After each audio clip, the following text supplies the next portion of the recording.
Hello, Internet. We are now live on Facebook. Hi! Hi, everybody. All right. Whoa! To read tonight, A Midsummer Night's Dream. We've gone ahead and we've divided up the roles accordingly so that way everyone is reading. All right. I'm going to run down our cast list so they can announce themselves. Theseus and Quince is going to be played by Justin. Justin Durmeyer. Aegeus and Snug is going to be Jacob. All right. Lysander, the lover. Josh, you're muted. Josh, you're muted. Not by me. It's a quiet love. Quiet, silent It's love. good, he talks too much. My passions runneth for Hermia. Though it be little sheepy. Unless it doesn't. Anyway. Demetrius, announce yourself. Hello, I'm Trey. All right. Philostrate and the Starveling are. Hi, I'm Lisa. I shall be doing Bottom and Lion this evening. Hippolyta and Flute will be by. Hi, I am Francesca Di Poppa. All right. Hermia, That's me. Hi, I'm Danny. Helena, That's me, I'm Amber. Oberon. That's me. Sorry. Hi, I'm Nathan the Webb. Titania will be. Samantha Field. Puck is going to be. Vincent Porcupine. All right. Our first fairy, Peas Blossom and Piranus, is going to be. I am Dominique. Our second fairy is Cobweb and Thisbe. Laura Dermeyer. All right. In her hot blue hair. Wall. That's me, Ashley. Fairy 4, Mustard Seed and Moonshine, is our daughter Abby, who's decided to join us tonight. She was so Yay, good Abby. watching the last one. Yay. No. All right, so we are going to start in Act 1, Scene 1. Athens, the Palace of Theseus. Enter Theseus, Hippolyta, Philostrate, and attendants. Now, fair Hippolyta, our nuptial hour draws on apace. 4 happy days bring in another moon, but oh, methinks how slow this old moon wanes. She lingers my desires, like to a stepdame or a dowager, long withering out a young man's revenue. Brr. Oh, 4 days will quickly steep themselves in night. 4 nights will quickly dream away the time. And then the moon, like to a silver bow new bent in heaven, shall behold the night of our solemnities. Go, Philostrate. Stir up the Athenian youth to merriments. Awake the pert and nimble spirit of mirth. Turn melancholy forth to funerals. The pale companion is not for our pomp. Exit Philostrate. Hippolyta, I wooed thee with my sword, and won thy love doing the injuries, but I will wed thee in another key, with pomp and triumph and with reveling. Enter Aegeus and his daughter Hermia, Lysander, and Demetrius. Happy be Theseus, our renowned Duke. Thanks, good Aegeus. What's the news with thee? Full of vexation come I, with complaints against my child, my daughter Hermia. Stand forth, Demetrius, my noble lord. The immense man have my consent to marry her. Stand forth, Lysander, and my gracious Duke. This man hath bewitched the bosom of my child. Thou, Lysander, thou hast given her rhymes, and interchanged love tokens with my child. Thou hast by moonlight at her window sung with feigning voices verses of feigning love, and stolen the impression of her fantasy. With bracelets of thine hair, rings, gauds, confiats, knacks, trifles, nosegays, sweet mints, messages of strong prevalent and unhardened youth. With cunning hast thou fitted my daughter's heart from her obedience, which is due to me, stubborn harshness, and my gracious Duke, be it so, she will not here before your grace consent to marry with Demetrius. I beg the ancient privilege of Athens, as she is mine, I may dispose of her, which shall be either to this gentleman or to her death, according to our law immediately provided in that. What say you, Hermia? Be advised, fair maid. To you your father should be as a god, one that composed your beauties, yea, and one to whom you are but as a form in wax. By him imprinted, and within his power to leave the figure or disfigure it. Demetrius is a worthy gentleman. So is Lysander. In himself he is, but in this kind wanting your father's voice, the other must be held the worthier. I would my father looked, but with my eyes. Rather, your eyes must with his judgment look. I do entreat your grace to pardon me. I know not by what power I am made bold, nor how it may concern my modesty in such a presence here to plead my thoughts. But I beseech your grace that I may know the worst that may befall me in this case if I refuse to wed Demetrius. Either to die the death or to abjure for ever the society of man. Therefore, fair Hermia, question your desires, know of your youth, examine well your blood, whether if you yield not to your father's choice, you can endure the livery of a nun. For I, to be shady cloister mewed, to live a barren sister all your life, chanting faint hymns of the cold, fruitless moon. Christ bless that they may master so the blood to undergo such maiden pilgrimage. But earthly or happy is the rose distilled, and that which, withering on the virgin thorn, grows, lives, and dies in single blessedness. So will I grow, so live, so die, my lord. Ere I will my virgin pattern up unto his lordship, whose unwished yoke my soul consents not to give sovereignty.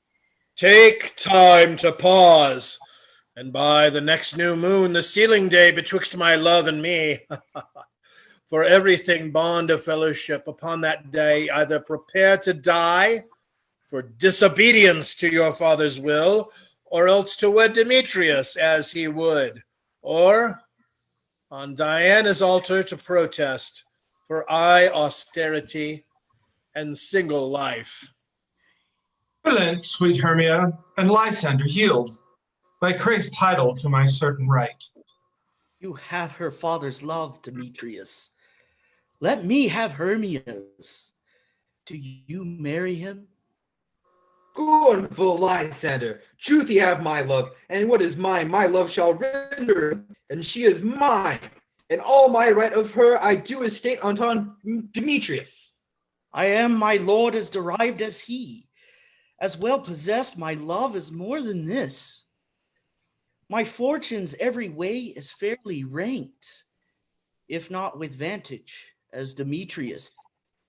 And, which is more than all these boasts can be, I am beloved of beauteous Hermia. Why should not I then prosecute my right?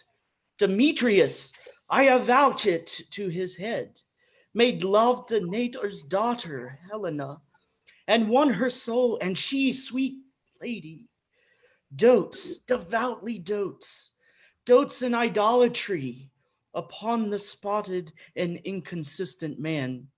I must confess that I have heard so much, and with Demetrius thought to have spoke thereof, but being overfull of self-affairs, my mind did lose it. But Demetrius, come, and come, Aegis, you shall go with me. I have some private schooling for you both. For you, fair Hermia, look you arm yourself to fit your fancies to your father's will, or else the law of Athens yield you up, which by no means we may extenuate to death or to a vow of single life. Come, my Hippolyta, what cheer, my love? Demetrius and Aegeus, go along. I must employ you in some business. Against our nuptial, I confer with you of something nearly that concerns yourselves. With duty and desire, we follow you. Theseus, Hippolyta, Aegis, Demetrius, and a train of attendants exit. How now, my love? Why is your cheek so pale? How chance the roses do there fade so fast? Like for want of rain, which I could well beteem them from the tempest of my eyes. Ah me, for aught that I could ever read, could ever hear by tale or history, the course of true love never did run smooth, but either it was different in blood, Oh, cross too high to be enthralled too low. or else misgraft in respect of years, Oh, spite too old to be engaged too young. or else it stood upon the choice of friends, Oh, hell to choose love by another's eyes. or if there were a sympathy in choice, war, death, or sickness did lay siege to it, making it momentary as a sound, swift as a shadow, short as a dream, brief as the lightning in the collied night, that in a spleen unfolds heaven and earth, and ere a man hath power to say, behold, the jaws of darkness do devour it up. So quick, bright things come to confusion. If then true lovers have been ever crossed, it stands an edict in destiny. Then let us teach our child patience. Yet is it a customary cross, as due to love as thoughts and dreams and sighs, wishes and tears, poor fancy's followers. A good persuasion, therefore, hear me, Hermia. I have a widow aunt, a dowager of great revenue, and she hath no child. From Athens is her house remote 7 leagues, and she respects me as her only son. There, gentle Hermia, may I marry thee, and to that place the sharp Athenian law cannot pursue us. If thou lovest me, then still forth thy father's house tomorrow night, and in the wood a league without the town, where I did meet thee once with Helena, to do an observance to a morn of May. There will I stay for thee. Oh, my good Lysander, I swear to thee, by Cupid's strongest bow, by his best arrow with the golden head, by the simplicity of Venus's doves, by that which knitteth souls and prospers loves, and by that fire which burned the Carthage queen, when the false Troyan under sail was seen, by all the vows that ever men have broke, in number more than ever women spoke. In that same place thou hast appointed me tomorrow, truly will I meet with thee. He promised, love. Look, here comes Helena. Enter Helena. Godspeed, fair Helena. Whither away? Call you me fair? That fair again unsay. Demetrius loves your fair. Happy fair. Your eyes are lodestars, and your tongue sweet air, more tunable than lark to shepherd's ear. When wheat is green, when hawthorn buds appear, sickness is catching. Oh, we're favor, so. Yours would I catch, fair Hermia, ere I go. My ear should catch your voice, my eye your eye, my tongue should catch your tongue, sweet melody. Were the world mine, Demetrius is being baited, the rest I give to you translated. Teach me how you look, and with what art you sway the motion of Demetrius's heart. I frown upon him, and yet he loves me still. That your frowns would teach my smile such skill. I give him curses, yet he gives me love. Oh, that my prayers could such affection move. The more I hate, the more he follows me. The more I love, the more he hateth me. His folly, Helena, is no fault of mine. None but your beauty. Would that fault were mine. Take comfort. He no more shall see my face. Lysander and myself will fly this place before the time I did Lysander see, sent to Athens as a paradise to me. Oh, then what graces in my love do dwell, that he hath turned a heaven unto a hell. Helen, to our minds we will unfold tomorrow night when Phoebe doth behold her silver visage in that watery glass, decking with liquid pearl the bladed grass, a time that lovers' flights doth still conceal. Through Athens' gates have we devised to steal. And in the wood where often you and I upon faint Prismos beds were wont to lie, emptying our bosoms of their counsel sweet, there my Lysander and myself shall meet. And thence from Athens turn away our eyes to seek new friends and stranger companies. Farewell, sweet playfellow. Pray thou for me, and good luck grant thee thy Demetrius. Keep word, Lysander, we must starve our sight from lovers' food till tomorrow deep midnight. I will, my Hermia. Exit Hermia.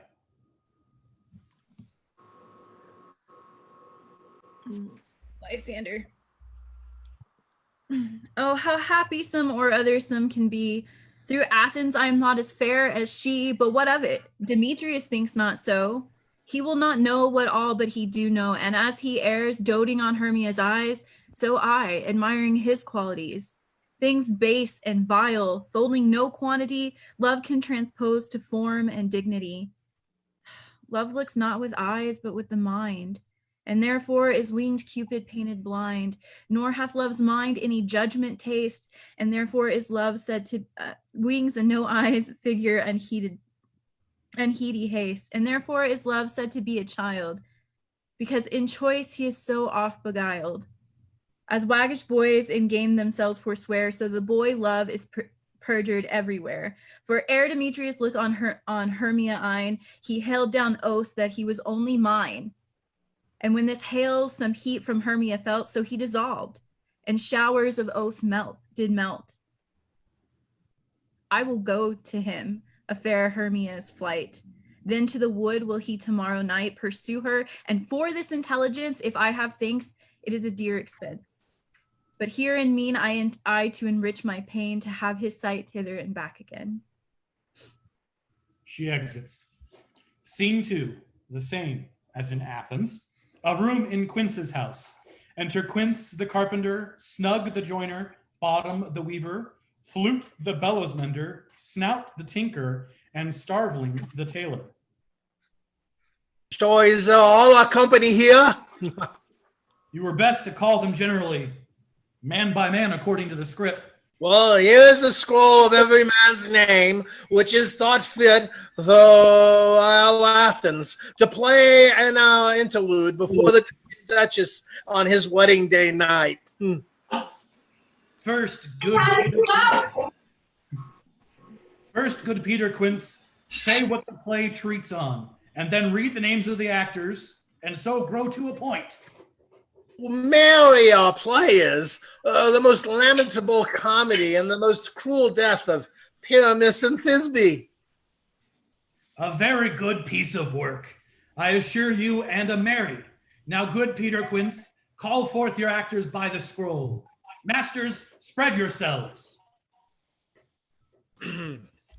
Answer as I call you, Nick Bottom, the weaver. Ready? Name what part I'm for, proceed. You, Nick Bottom, are set down for Pyramus. What is Pyramus, a lover or a tyrant? A lover that kills himself most gallantly for love. This will ask some tears in true performing of it. If I do it, let the audience look to their eyes. I will move storms. I will condole in some measure. To the rest, yet my chief humor is for a tyrant. I could play Ericles rarely, or a part to tear a cat in, to make all split. The raging rocks, the shivering shocks shall break the locks of prison gates, and Phoebus's car shall shine from far, and make and mar the foolish fates. This was lofty. Now name the rest of the players. This is Heracles' vein, a tyrant's vein. A lover is more condoling. Let's see. Francis Flute, the bellows mender. Here, Peter Queens. Flute, you must take Thisbe on you. Oh, what is this? Be a wandering knight? Oh, it is the lady that Pyramus must love. No, Faith. Let me not play a woman. I have a beard coming. Well, let's see. That's all one. You shall play it in a mask, and you may speak as small as you will. And I may hide my face. Let me play Thisbe too. I'll speak in a monstrous little voice. Thisbe, Pyramus, my lover dear, thy Thisbe and lady dear. No. You must play Pyramus, and Flute, you Thisbe. Well, proceed.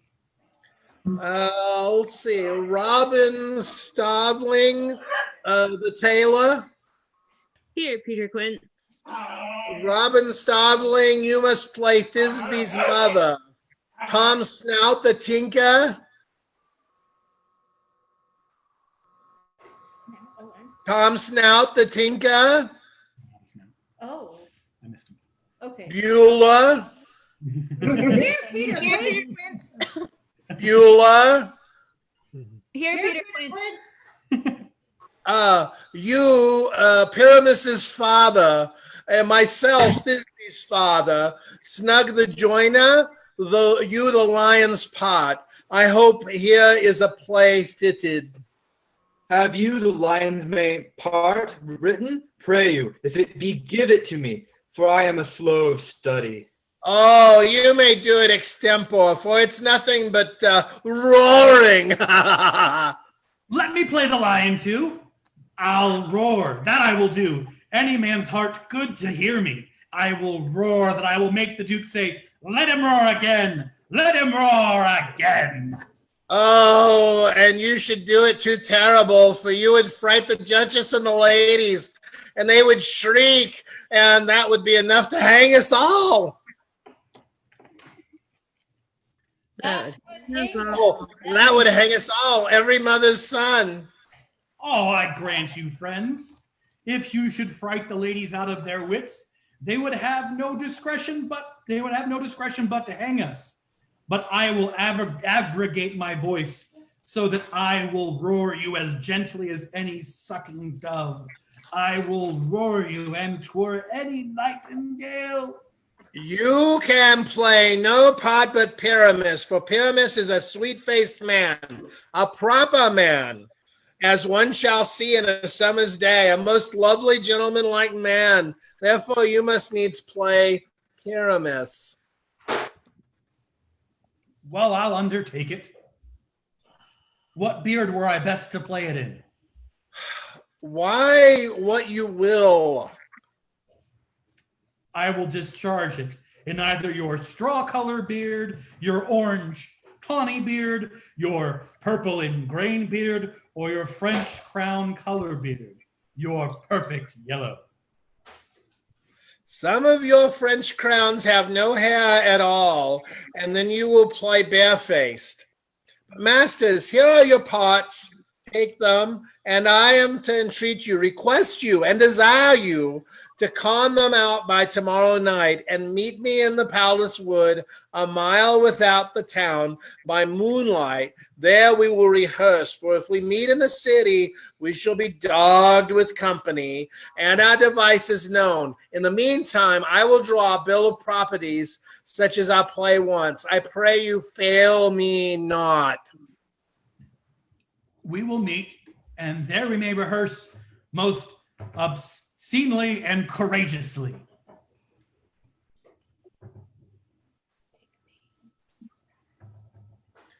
Okay, well, at the Duke's Oak we meet. Enough. Hold our cut bowstrings. They exit.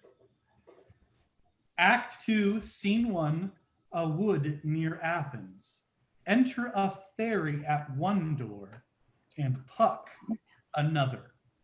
How now, spirit? Whither wander you? Over hill, over dale, thorough bush, thorough briar, over park, over pale, thorough flood, thorough fire. I do wander everywhere, swifter than the moon's sphere, and I serve the fairy queen to do her orbs upon the green. The cowslips tall, her pensioners be, in their gold coat spots you see, those be rubies, fairy flowers. In those freckles live their sabers. I must go seek some dewdrops here and hang a pearl in every cowslip's ear. Farewell, thou lob of spirits, I'll be gone. Our queen and all her elves come here anon.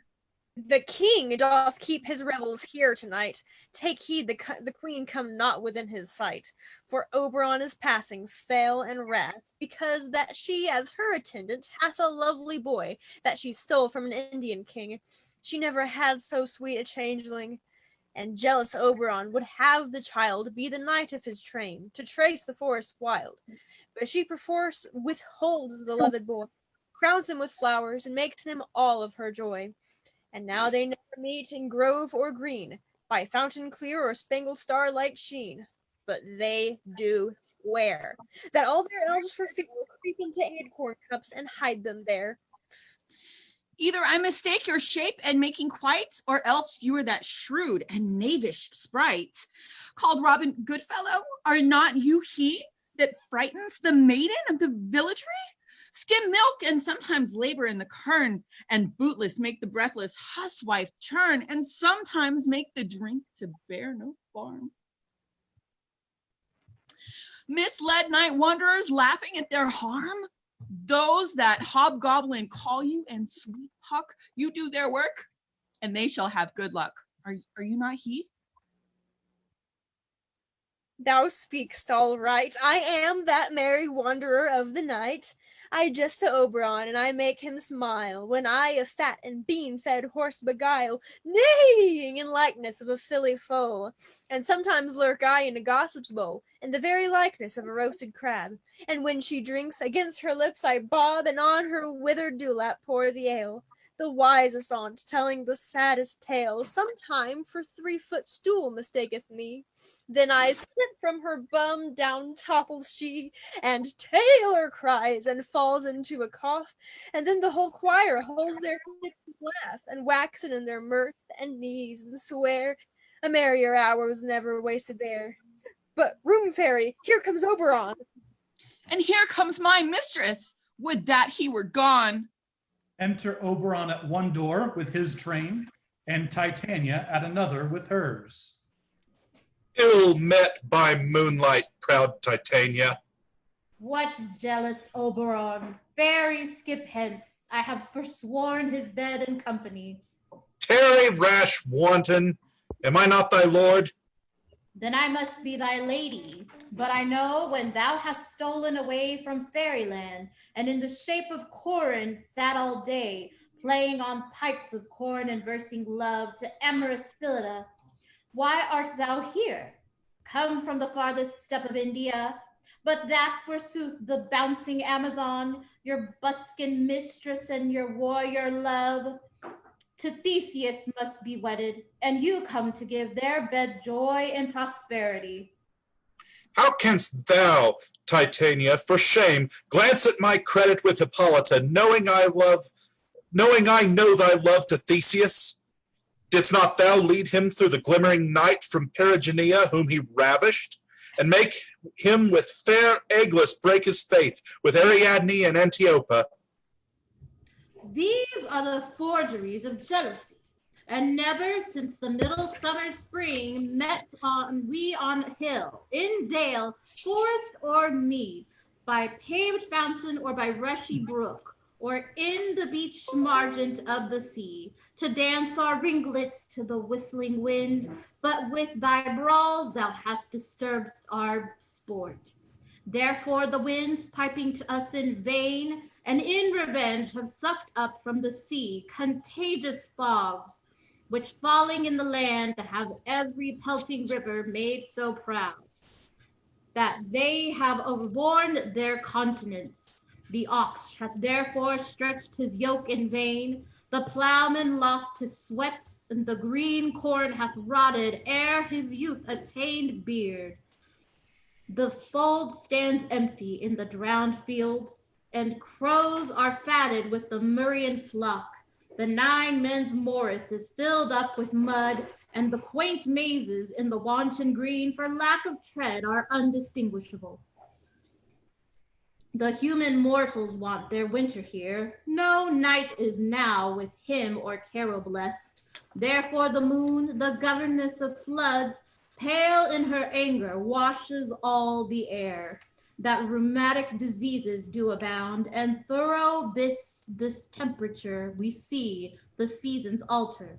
Hoary-headed frost far in the fresh lap of the crimson rose, and on old Heem's thin and icy crown, an odorous chaplet of sweet summer buds, is as in mockery set. The spring, the summer, the childing autumn, angry winter, change their wonted liveries, and the mazed world by their increase but now knows not which is which. And this same progeny of evils come from our debate, from our dissensions. We are their parents and original. Do you amend it then? It lies in you. Why should Titania cross her Oberon? I do but beg a little changeling boy to be my henchman. Set your heart at rest. The fairy land buys not the child of me. His mother was a votaress of my order, and in the spiced Indian air by night, full often hath she gossiped by my side, and sat with me on Neptune's yellow sands, marking the embarked traders on the flood. When we have laughed to see the sails conceive and grow big-bellied with wanton wind, which she with pretty and with swimming gait following, her womb then rich with my young squire, would imitate and sail upon the land to fetch me trifles and return again, as from a voyage rich with merchandise. But she, being mortal, of that boy did die, and for her sake do I rear up her boy, and for her sake I will not part with him. How long within this wood intend you stay? Perchance till after Theseus' wedding day. If you will patiently dance in our round and see our moonlight revels, go with us. If not, shun me, and I will spare your haunts. Give me that boy, and I will go with thee. Not for thy fairy kingdom. Fairies, away! We shall chide downright if I longer stay. Exit Titania with her train. Well, go thy way. Thou shalt not from this grove till I torment thee for this injury. My gentle pup, come hither. Yes. Thou rememberest, since once I sat upon a promontory and heard a mermaid on a dolphin's back uttering such dulcet and harmonious breath that the rude sea grew civil at her song. And certain stars shot madly from their spheres to hear the sea maid's music. Yes, I remember. That very time I saw, but thou couldst not, flying between the cold moon and the earth, Cupid, all armed. Certain aim he took at a fair vestal thorned by the west, and loosed his love shaft smartly from his bow, as it should pierce 100,000 hearts. But I might see young Cupid's fiery shaft quenched in the chaste beams of the watery moon, and the imperial votress passed on in maiden meditation, fancy free. Yet marked I where the bolt of Cupid fell. It fell upon a little western flower, before milk white, now purple with love's wound, and maidens call it love and idleness. Fetch me that flower. The herb I showed thee once, the juice of it, on sleeping eyelids laid, will make or man or woman madly dote upon the next live creature that it sees. Fetch me this herb, and be thou here again ere the Leviathan can swim a league. I will put a girdle round the earth in 40 minutes. Having once this juice, I'll watch Titania when she is asleep, and drop the liquor of it in her eyes. The next thing then she waking looks upon, be it on lion bear or wolf or bull, on meddling monkey or on busy ape, she shall pursue it with the soul of love. And ere I take this charm from off her sight, as I can take it with another herb, I'll make her render up her page to me. But who comes here? I am invisible and will overhear their conference. Enter Demetrius and Helena, following him. Demetrius, you're muted. Demetrius, you're on mute. You're on mute. I love thee not, therefore pursue me not. Where is Lysander and fair Hermia? The one I'll slay, the other slayeth me. Thou toldst me they were stolen into this wood, and here I am, and woe with this wood, because I cannot meet my Hermia. Hence, get thee gone and follow me no more. You draw me, you hard-hearted adamant, but yet you draw not iron from my heart is true as steel. Leave you your power to draw, and I shall have no power to follow you. Do I entice you? Do I speak you fair? Or rather, do I not in plainest truth tell you I do not? More, I cannot love you. And even for that do I love you the more. I am your spaniel, and Demetrius, the more you beat me, I will fawn on you. Use me, but as your spaniel, spurn me, strike me, neglect me, lose me. Only give me leave, unworthy as I am to follow you. What worser place can I beg in your love, and yet a place of high respect with me, than to be used as you use your dog? Tempt not too much the hatred of my spirit, for I am sick when I do look on thee. And I am sick when I look not on you. You do impeach your modesty too much. Leave the city and commit yourself into the hands of one that loves you not, to trust the opportunity of night and the ill consent of a desert place. With the rich worth of your virginity? Your virtue is my privilege. For that it is not night when I do see your face. Therefore I think I am not in the night. Nor doth this wood lack worlds of company, for you in my respect are all the world. Then how can it be said that I am alone, when all the world is here to look on me? I'll run from thee and hide me in the brakes, and leave thee to thy mercy of the wild beasts. The wildest hath not such a heart as you.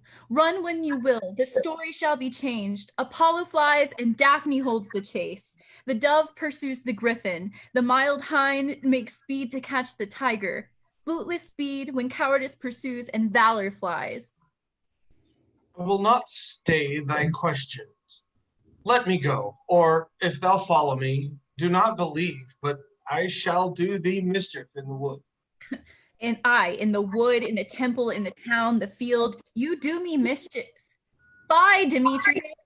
Your wrongs do set a scandal on my sex. We cannot fight for love as men may do. We should be wooed, and we're not made to woo. Exit Demetrius.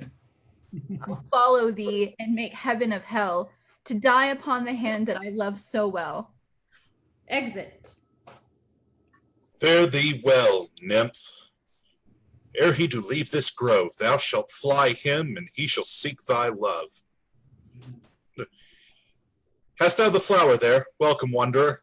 Aye, there it is. I pray thee give it me. There I know it a is. bank where the wild thyme grows, where oxlips and the nodding violet grows, quite over canopied with luscious woodbine, with sweet musk roses and with eglantine.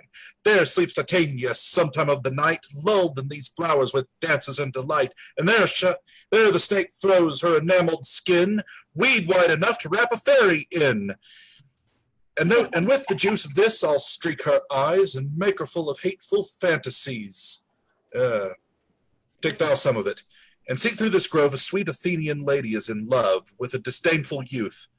Anoint his eyes, but do it when the next thing he espies may be the lady.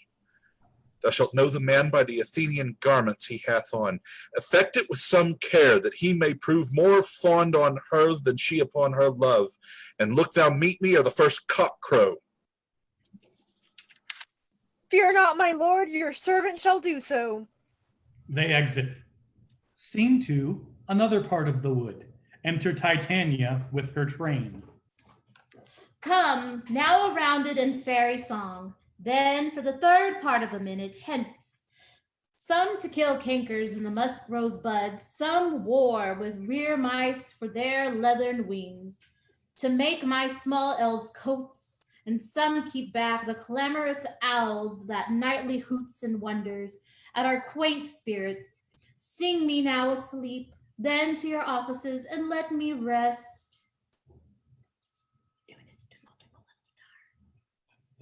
You spotted snakes with double tongue, thorny hedgehogs not to be seen.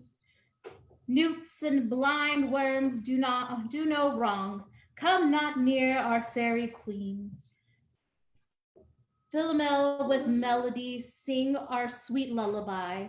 Lulla, lulla, lullaby. Lulla, lulla, lullaby. Never harm, nor spell, nor charm, come our lovely lady nigh. So good night with lullaby. Your mic's not on, Laura. Weaving spiders come not here, hence you long-legged spinners hence.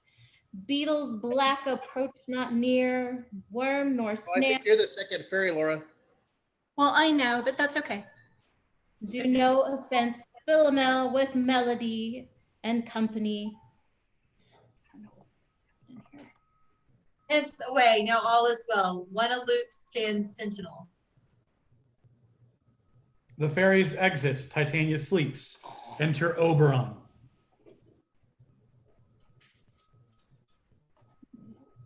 Oberon, you're muted.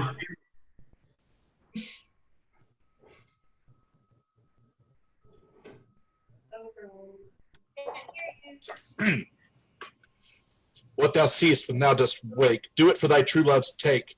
Love and languish for his sake, be it ounce or cat or bear, pard or board with bristled hair, in thy eye that shall appear. When thou wakest, it is thy dear. Wake when some vile thing is here. He exits. Enter Lysander and Hermia. Fair love, you faint with wandering in the wood, and to speak troth, I have forgot our way. Well, rest us, Hermia, if you think it good, and tarry for the comfort of the day. Yet so, Lysander, find you out of bed, for I upon this bank will rest my head. One turf shall serve as a pillow for us both. One heart, one bed, two bosoms, and one troth. Nay, good Lysander, for my sake, my dear, lie further off, yet do not lie so near. Oh, take the sense, sweet, of my innocence. Love takes the meaning in love's conference. I mean that my heart unto yours knit, so that but one heart we can make of it, two bosoms interchained with an oath. So then, two bosoms and a single troth. Then by your side no bedroom me deny, for lying so, Hermia, I do not lie. Lysander riddles very prettily. Now much beshrew my manners and my pride. If Hermia meant to say Lysander lied, but gentle friend, for love and courtesy lie further off, and human modesty. Such separation as may well be said becomes a virtuous bachelor and a maid. So far be distant, and good night, sweet friend. Thy love ne'er after tell thy sweet life end.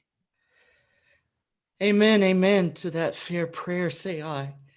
And then in life, when I end loyalty, here is my bed.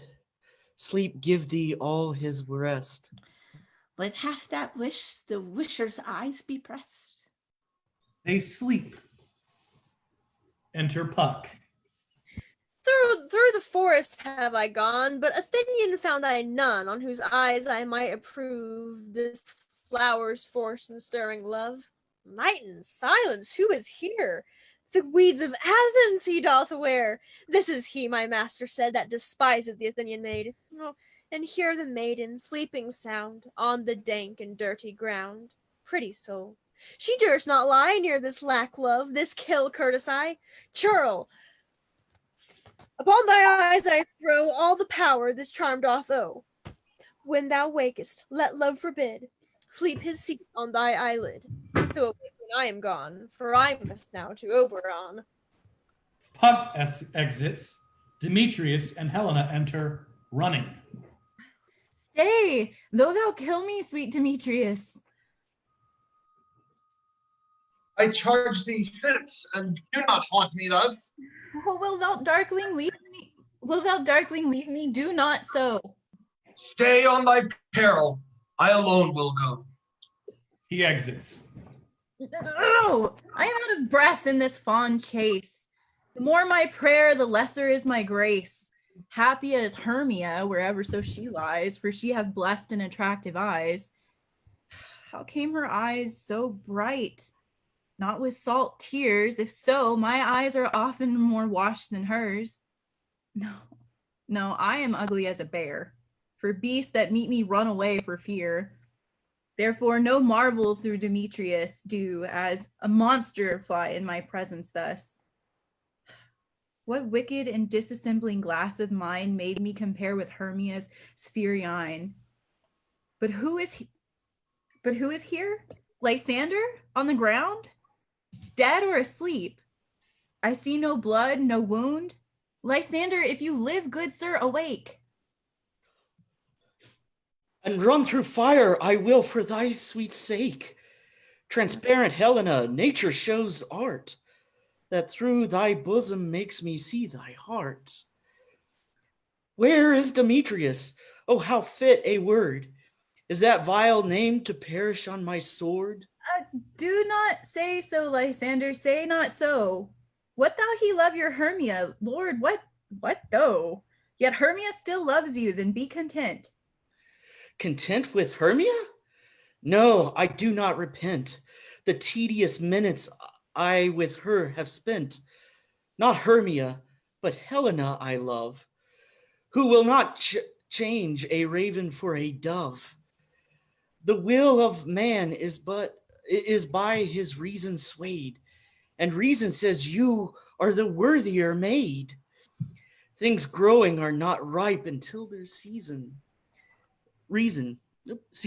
So I, being young, till now ripe not to reason, and touching now the point of human skill, reason becomes the marshal to my will, and leads me to your eyes, where I o'erlook love stories written in love's richest book. Wherefore was I to this keen mockery born?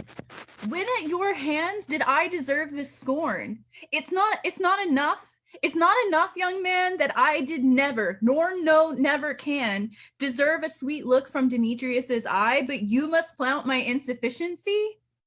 Good troth, you do me wrong, and good sooth you do, but in such disdainful manner me to woo. But fare you well, perforce I must confess, I thought you lord of more true gentleness. No, that a lady of one man refuse should of another be more, therefore be abused.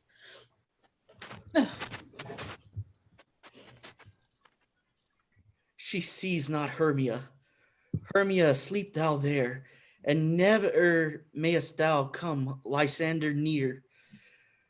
For as surfeit of the sweetness things, the deepest loathing to the stomach brings, or as the heresies that men do leave, are hated most of those they did deceive. So thou, my surfeit and my heresy, of all be hated, but most of me, and all my powers, address your love and might, to honor Helen, and to be her knight. He exits. Hermia, awaking. Help me, Lysander, help me. Do thy best to pluck this crawling serpent from my breast. I may for pity what a dream was here. Lysander, look how I do quake with fear. Methought a serpent eat my at his cruel prey. The sander? What removed? The sander? Lord? What, out of hearing? Gone? No sound, no word? Alack, where are you? Speak, as if you hear. Speak of all loves, I swoon almost with fear. No? Then I will perceive you all not nigh, either death or you I will find immediately. She exits. Act 3, Scene 1. The wood. Titania lays sleeping. Enter Quince, Snug, Bottom, Flute, Snout, and Starveling. Bottom. Are we all met? Pat, there's a marvelous convenient place for our rehearsal. This green plot shall be our stage, this hawthorn brake our tiring house, and we will do it in action as we will do it before the Duke. Peter Quince. What sayest thou, bully Bottom? These things are in this comedy, Pyramus and Thisbe. This will never please. First, Pyramus must draw a sword to kill himself, which the ladies cannot abide. How answer you? How answer you that? Jacob, could you do me a favor and take Snout? I managed to miss him. Sure. Fire lacking a parlous fear. Lisa, you're muted. Thank you. I believe we must leave the killing out when all is done. Not a whit. I have a device to make all well. Write me a prologue, and let the prologue seem to say, we will do no harm with our swords, and that Pyramus is not killed indeed, and for the more better assurance, tell them that I, Pyramus, am not Pyramus, but Bottom the Weaver. This will put them out of fear. Well, we will have such a prologue, and it shall be written in 8 and 6. No, make it 2 and more. Let it be written in 8 and 8. Will not the lady be afraid of the lion? I fear it, I promise you. Masters, you ought to consider with yourselves to bring in, God shield us, a lion among ladies is a most dreadful thing, for there is not a more fearful wild fowl than your lion living, and we'd ought to look to it. Therefore, another prelude must tell you not a lion. Nay, you must name him his name, and half his face must be seen through the lion's neck, and he himself must speak through saying thus, or to some defect, ladies, or fair ladies, I would wish you, or I would request you, or I would entreat you, not to fear, not to tremble, not life for yours. If you think I come hither as a lion, it were pity of my life. No, I am no such thing. I am a man as other men are. And there indeed, let him name his name and tell us plainly that he is Snug the Joiner. Well, it shall be so. But there's 2 hard things, that is, to bring the moonlight into a chamber. For you know, Pyramus and Thisbe meet by moonlight. Doth the moon shine that night we play our play? A calendar. Look in the almanac, find out moonshine. Find out moonshine. Yes, it doth shine that night. Why, then may you leave a casement of the great chamber window where we play, and the moon may shine in at the casement. Aye, or else one must come in with a bush of thorns and a lantern, and say, here comes to disfigure, to present the person of moonshine. Then there's another thing. We must have a wall in this great chamber. For Pyramus and Thisbe say the story. Did they tuck through a chink in the wall? You can never bring in a wall. What say you, Bottom? Some man or other must present wall and let him have some plaster or some loam or some rough cast about him to signify wall, and let him hold his fingers thus as I lose my place. And through that cranny shall Pyramus and Thisbe whisper. Well, if that may be, then all is well. Come sit down, every mother's son, and rehearse your parts.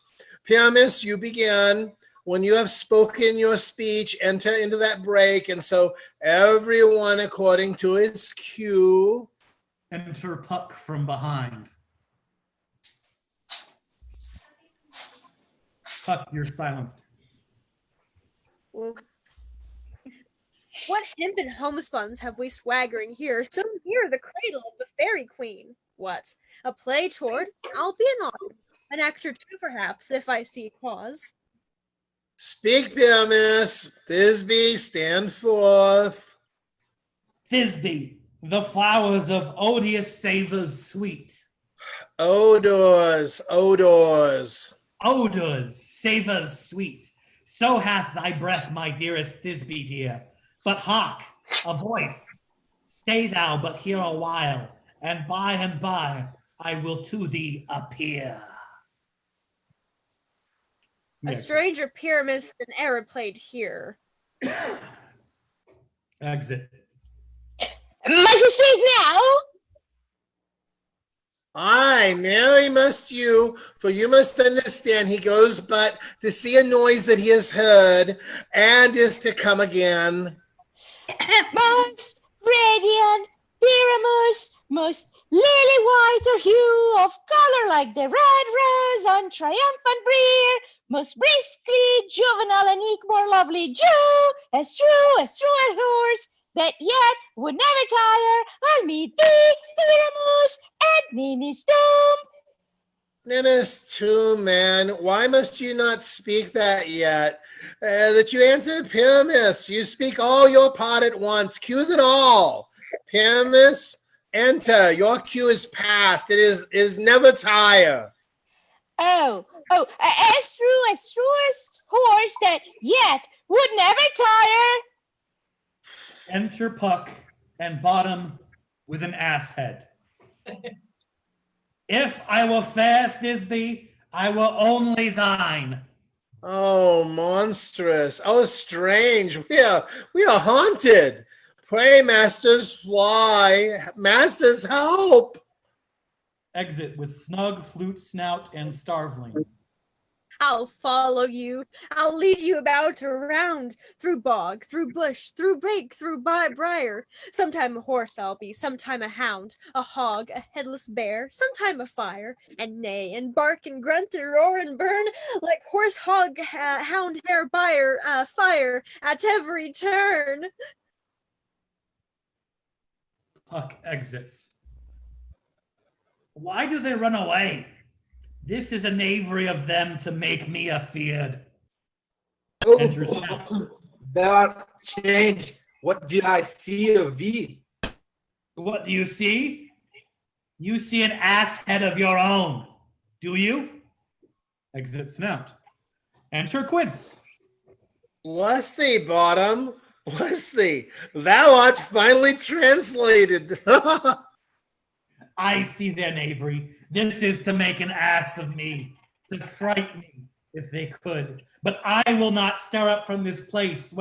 Do what they can. I will walk up and down here, and I will sing, and they shall hear I am not afraid. Thou ousel cock of black of hue with orange and tawny bill, the throstle will his note to strew, the wren with quill it'll till. What angel wakes me from my flowery bed? The finch, the sparrow, and the lark, the plain song cuckoo gray, whose note full manly a man doth mock, and dares not answer nay. For indeed, who would set his wit to so foolish a bird? Who would give a bird the lie? Though be a cry, cuckoo never go. I pray thee, gentle mortal, sing again. Mine ear is much enamored of thy note, so is mine eye enthralled to thy shape, and thy fair virtue's force perforce doth move me on the first view to say, to swear, I love thee. Mistress, methinks you should have a little reason for that, and yet, to say the truth, reason and love keep little company together nowadays. The more the pity that some honest neighbors will not make them friends. Nay, I can gleek upon occasion. Thou art as wise as thou art beautiful. Not so, neither. But if I had a wit enough to get out of this wood, I have enough to serve my own turn. Out of this wood, do not desire to go. Thou shalt remain here. Whether thou wilt or not, I am a spirit of no common rate. The summer still doth tend upon my state, and I do love thee. Therefore go with me. I'll give thee fairies to attend on thee, and they shall fetch these jewels from the deep, and sing while thou art pressed flowers doth sleep. And I will purge thy mortal grossness, so that thou shalt like an airy spirit go. Peas blossom, cobweb, moth, and mustard seed. Enter 4 fairies. Ready? And I. And I. And I. Where shall we go?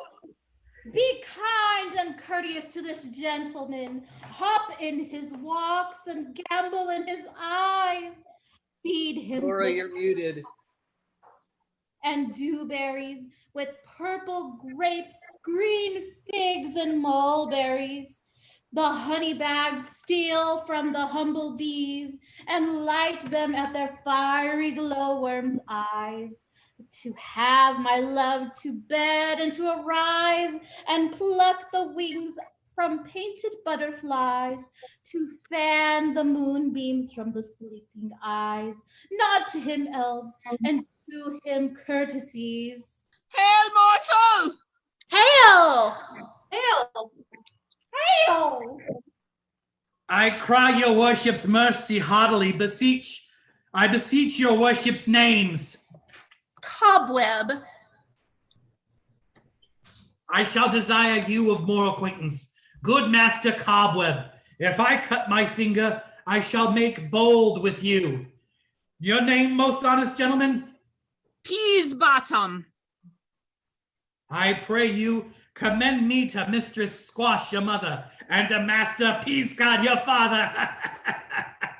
Good Master Peas Blossom, I shall desire of you more acquaintance too. Your name, I beseech you, sir. Mustard seed. Good Master Mustard Seed, come closer. I know your patience well. The same cowardly giant like ox beef hath devoured many a gentleman of your house.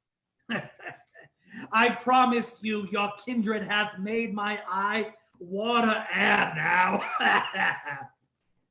I desire you more acquaintance, good Master Mustard Seed. Come, wait upon him, lead him to my bower. The moon, methinks, looks with a watery eye, and when she weeps, weeps every little flower, lamenting some enforced chastity. Tie up my love's tongues, bring him silently. They exit. Scene 2, another part of the wood. Enter Oberon.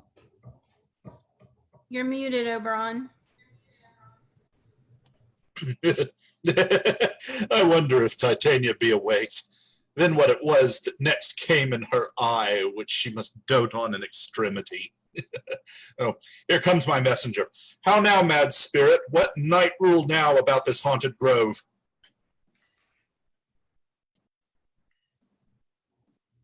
My mistress with a monster is in love, near to her close and concentrated bower, while she was in her dull and sleeping hour. A crew of patches, these rude mechanicals that work for bread upon Athenian stalls, were met together to rehearse a play intended for great Theseus's nuptial day. The shallowest thick-skin of that barren sort, who Pyramus presented in their sport, forsook his scene and entered in a break, when I did him at this advantage take. An ass is null, I fix it on his head, and on his Thisbe must be answered, and forth my mimic comes, when they him spy, as wild geese that the creeping fowler eye, or russet pated choughs, many in sort, rising cawing at the gun's report, sever themselves, and madly sweep the sky. So at this sight away his fellows fly, and at our stamp, or here or ere, and or ere one falls, he murder cries, and help from Athens calls. Their senseless weak, lost with their fears that strong, made senseless things begin to do them wrong. For briars and thorns at their apparel snatch, some sleeves, some hats, from yielders all things catch.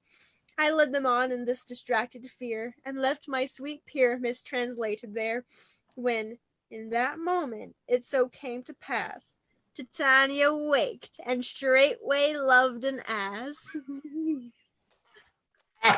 This falls out better than I could devise. But hast thou yet latched the Athenians' eyes with the love juice, as I did bid thee do? I took him sleeping, that is finished too, and with the Athenian woman by his side, that, when he waked, of force she must be eyed. Stand close, this is the same Athenian. This is the woman, but this is not the man.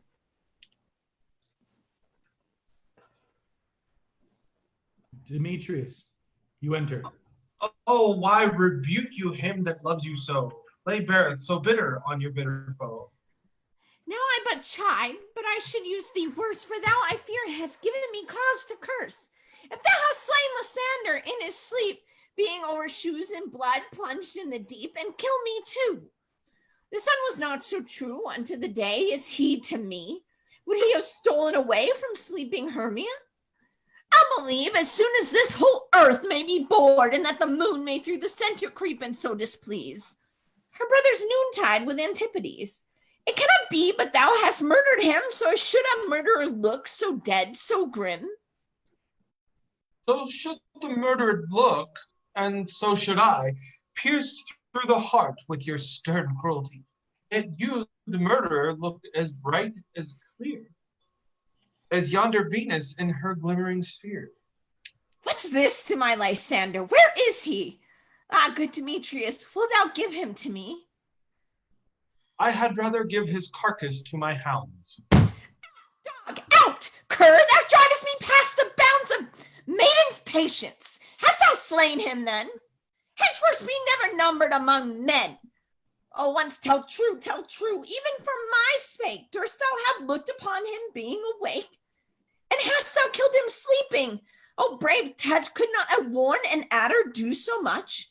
An adder did it, for with doubler tongue, then died, thou serpent, never adder stung. You spend your passion on a misprized mood. I'm not guilty of Lysander's blood, nor is he dead for aught that I can. I pray thee, tell me that he is well. And if I could, what should I get therefore? A privilege never to see me more. And from thy hated presence part I so, see me no more, whether he be dead or no. There's no following in her in this fierce vein. Here, therefore, for a while I will remain. So sorrow's heaviness doth heavier grow, for debt that bankrupt sleep doth sorrow own. Which now in some slight measure it will pay, if for his tender here I make some stay. Oh, what hast thou done? Thou wast mistaken quite, and laid the love juice on some true love's sight. Oh, of thy misprision must perforce ensue some true love turned, and not a false turn true. Then fate rules that, one man holding troth, a million fail, confounding oath on oath. About the wood go, swifter than the wind. And Helena of Athens, look thou find, all fancy sick she is, and pale of cheer with sight of love. That cost the fresh blood dear. By some illusion, see thou bring her here. I'll charm his eyes against she do appear. I go, look how I go, swifter than the arrow from the Tartar's bow. Puck exits. Flower of this purple dye, hit with Cupid's archery, sink in apple of his eye. When his love he doth espy, let her shine as gloriously as the Venus of the sky. When thou wakest, if she be by, beg of her for remedy. Enter Puck. Captain of our fairy band, Helena is here at hand, and the youth, mistook by me, pleading for a lover's fee. Shall we their fond pageant see? Oh Lord, what fools these mortals be! Stand aside. The noise they make will cause Demetrius to awake. Then two at once woo one, that must needs be sport alone, and those things do best please me that befall preposterously. Enter Helena and Lysander.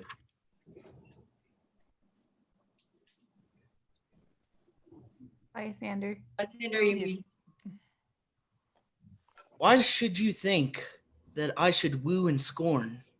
Scorn and derision never came in tears. Look, when I vow, I weep. And vows so born in their nativity, all truths appear.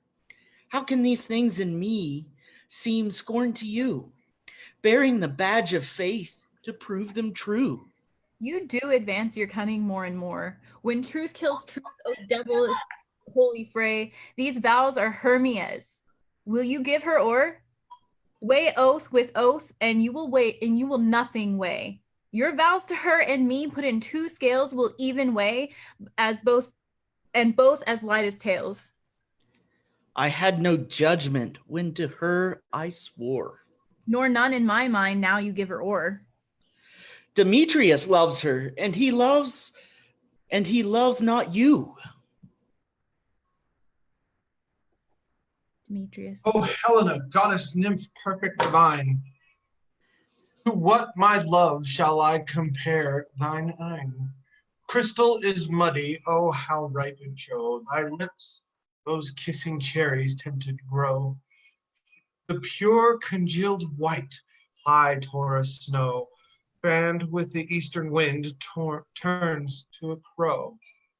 When thou hold'st up thy hand, oh, let me kiss this princess of pure white, this seal of bliss.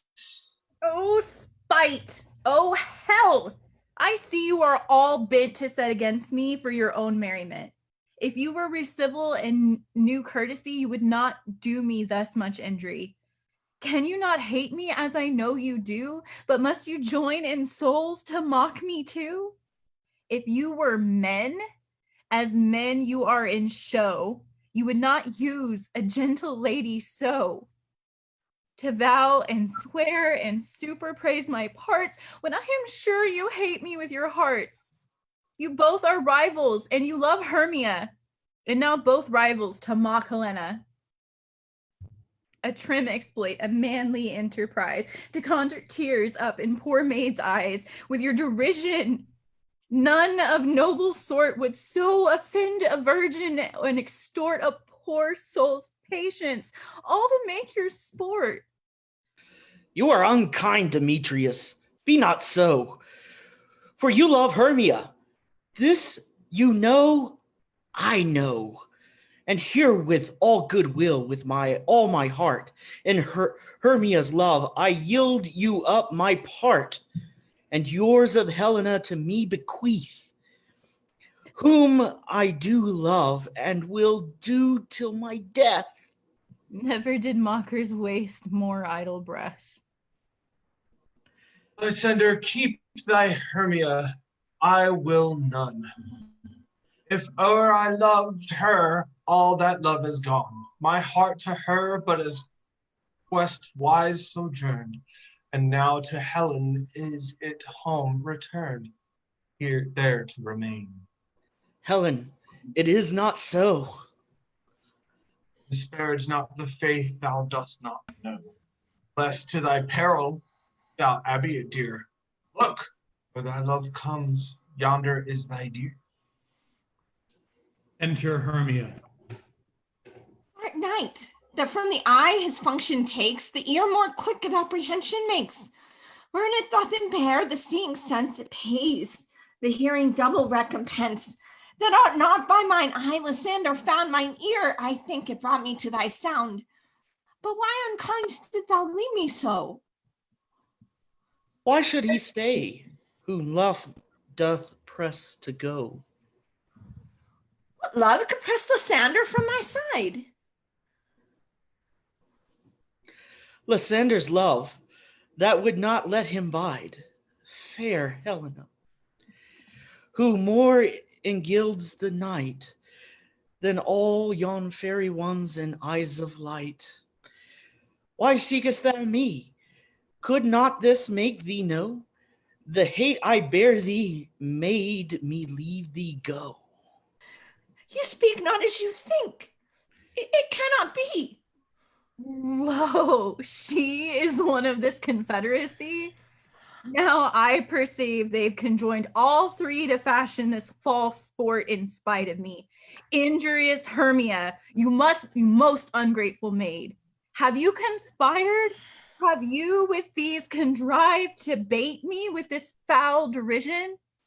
Is all the counsel that we two have shared, the sisters' vows, the hours that we have spent when we have chided the hasty-footed time for parting us?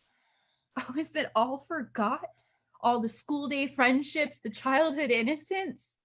We, Hermia, like two artificial gods, have with our needles created both one flower, both on one sampler, sitting on one cushion, both warbling of one song in one key, as if our hands, our sides, voices, and minds had been incorporate. So we grow together like to a double cherry seeming parted, but yet at union in partition. Two lovely berries molded on one stem. So with two seeming bodies, but one heart, two of the first, like coats and heraldry, due but to one and crowned with one crest. And will you rent our ancient love asunder to join with men in thwarting your poor friend? It is not friendly. It is not maidenly. Our sex, as well as I, may chide you for it, though I alone do feel the injury. I am amazed at your passionate words. I scorn you not. It seems that you scorn me. Have you not set Lysander as in scorn to follow me and praise my eyes and face? And made your other love, Demetrius, who even but now did spurn me with his foot to call me goddess, nymph, divine and rare, precious, celestial? Wherefore speaks he this to her he hates? And wherefore doth Lysander deny your love, so rich within his soul, and tender me forsooth affection, but by your setting on, by your consent? What thought I be not so in grace as you, so hung upon with love, so fortunate, but miserable most to love unloved? This you should pity rather than despise. I understand not what you mean by this. I do, preserver, counterfeit sad looks, make mouths upon me when I turn my back, wink at each other, hold the sweet jest up. This sport, well carried, shall be chronicled. If you have any pity or grace or manners, you would not make me such an argument. But fare you well, 'tis partly my own fault, which death or absence shall soon remedy. Stay gentle, fair Helena. Hear my excuse. My love, my life, my soul, my fair Helena. Oh, excellent. Sweet, do not scorn her so. She cannot entreat. I can compel. Thou canst compel no more than she entreat. Thy threats have no more strength than her weak praise. Helen, I love thee. By my life, I do. I swear by that which I will lose for thee, to prove him false that says I love thee not. I say I love thee more than he can do. If thou say so, withdraw and prove it too. Come. Lysander, where to tends all this? Away, you Inthrop! Oh, No. He'll seem to break loose. Take on as you would follow, but yet come not. You are a tame man. Go. Hang off, thou cat, thou burr. Vile thing, let loose, or I will shake thee from me like a serpent. Why are you grown so rude? What change is this, sweet love? Thy love? Oh, tawny tartar, out! Oh, out, loathed medicine! Oh, hated potion, hence! Do you not jest? Yes, sooth, and so do you. Demetrius, I will keep my word with thee. I would I had your bond, for I perceive a weak bond hold you. I'll not trust no one. What? Should I hurt her, strike her, kill her dead? Although I hate her, I'll not harm her so. What can you do me greater harm than hate? Hate me? Wherefore? Oh me, what news, my love, am I not? Hermia, are you not you, Lysander? I am as fair now as I was erewhile. Since night you loved me, yet since night you left me. Why then you left me? Oh, the gods forbid, in earned shall I say? Oh, by my life, never did I desire to see thee more. Therefore be out of hope, of question, of doubt. Be certain nothing truer, 'tis no jest, that I do hate thee and love Helena. Oh me, you juggler! You canker blossom, you thief of love!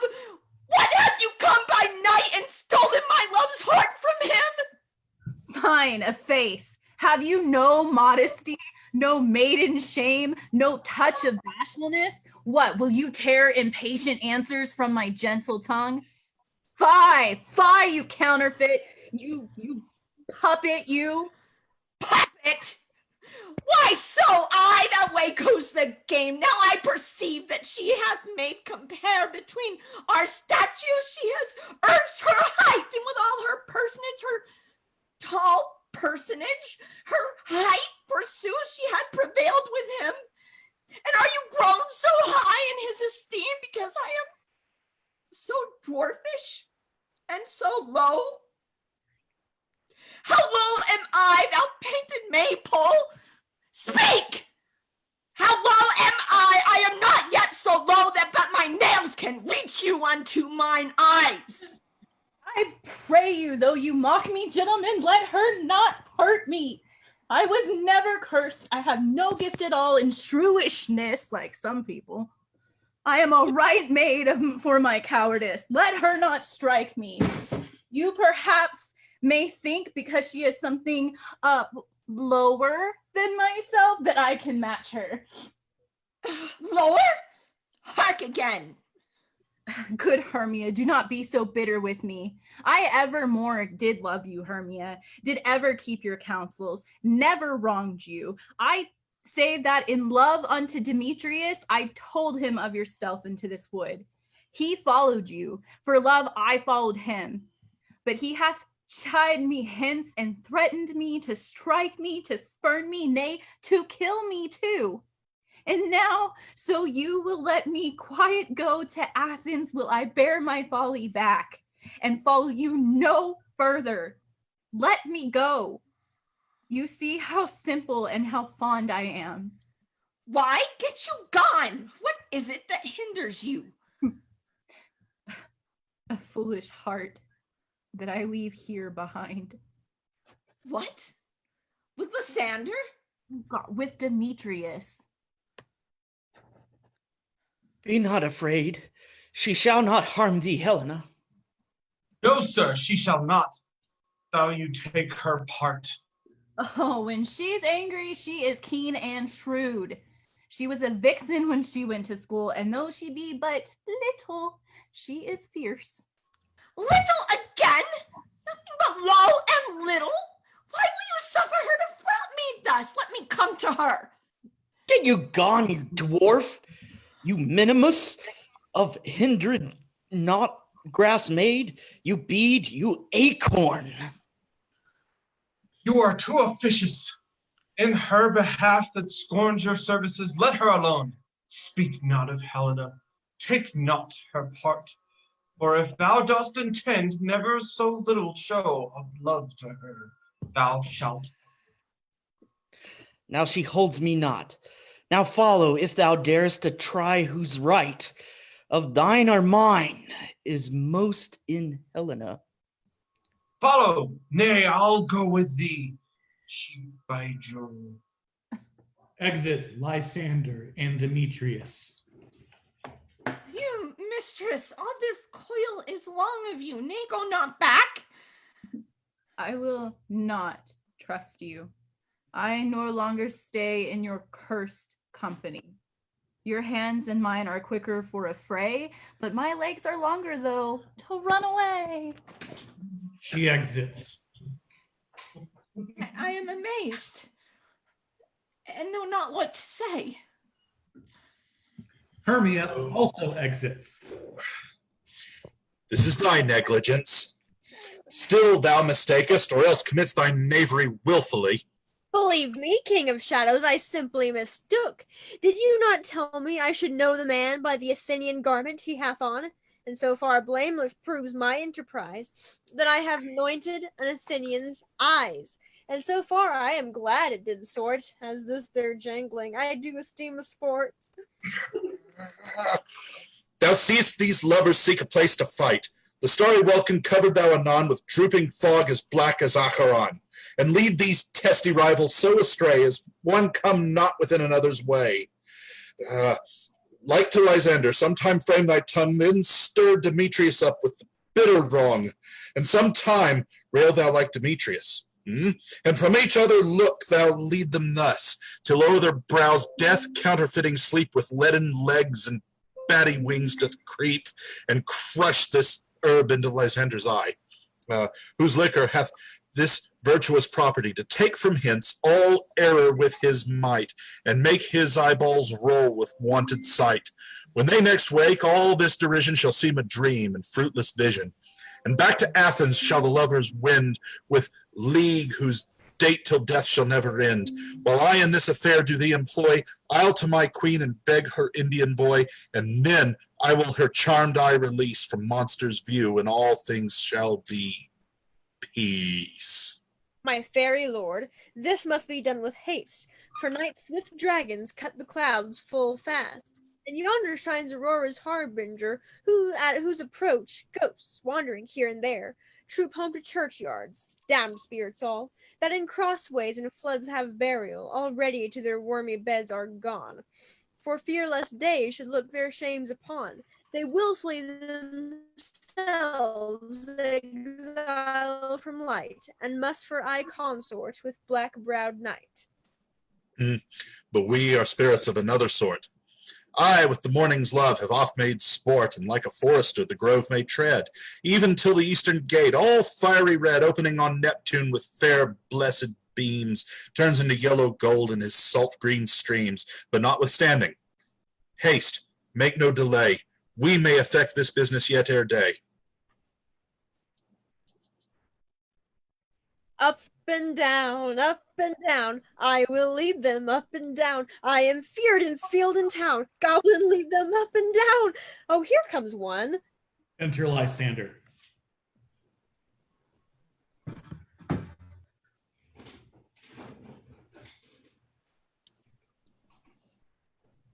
Where art thou, proud Demetrius?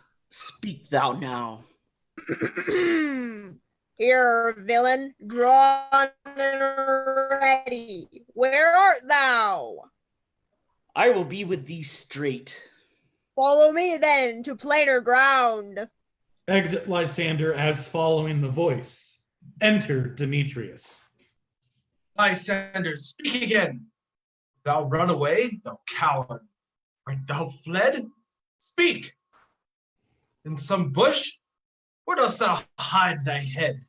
Thou coward, art thou bragging to the stars, telling the bushes that thou lookst for wars, and wilt not come? Come, recreant, come, thou child, I'll whip thee with a rod. He is defiled that draws a sword on thee. Yea, art thou there? Follow my voice. We'll try no manhood here. God! Enter Lysander. He goes before me and still dares me on. When I come where he calls, then he is gone. The villain is much lighter heeled than I. I followed fast, but faster did he fly. That fallen am I in dark, uneven way, and here will rest me. Come, thou gentle day, for if but once thou slow me thy gray light, I'll find Demetrius and revenge this spite. He sleeps. Enter Puck and Demetrius. Ho, ho, ho! Coward, why comest thou not? Abide me, if thou darest, for well I wot. Thou runst before me, shifting every place, and darest not stand nor look me in the face. Where art thou now? Come hither, I am simply here. Nay, then thou mockst me. Thou shalt buy this dear, if ever I thy face by daylight see. Now go thy way, faintness constraineth me. To measure out my length on this cold bed, by day's approach look to be visited.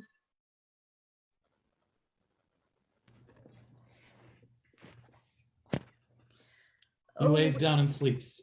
Enter Helena. O weary night, O long and tedious night, abate thy hour. Shine comforts from the east, that I may back to Athens by daylight, from these that my poor company detest. And sleep, that sometimes shuts up sorrow's eye, steal me a while from mine own company. Yet but three, come one more. Two of both kinds makes up four.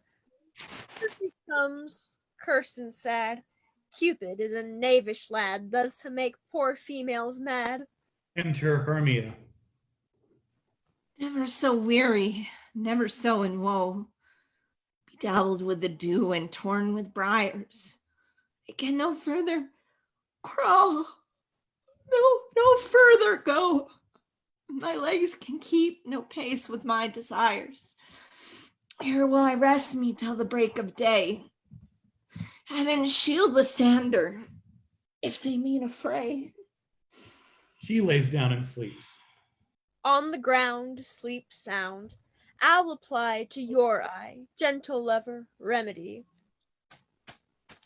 When thou wakest, thou takest true delight in the sight of thy former lady's eye, and the country proverb known, that every man should take his own, and your waking shall be shown. Jack shall have Jill, naught shall go ill. The man shall have his Marigan, and all shall be well. Pug exits. This is the end of Act 3, and as we did last time, I shall make time for an intermission, where we may all refresh our drinks, find a snack, perhaps go to the restroom. It is currently 8:34. I believe we shall strive to return at 8:45. Hey, Google, set a timer for 10 minutes.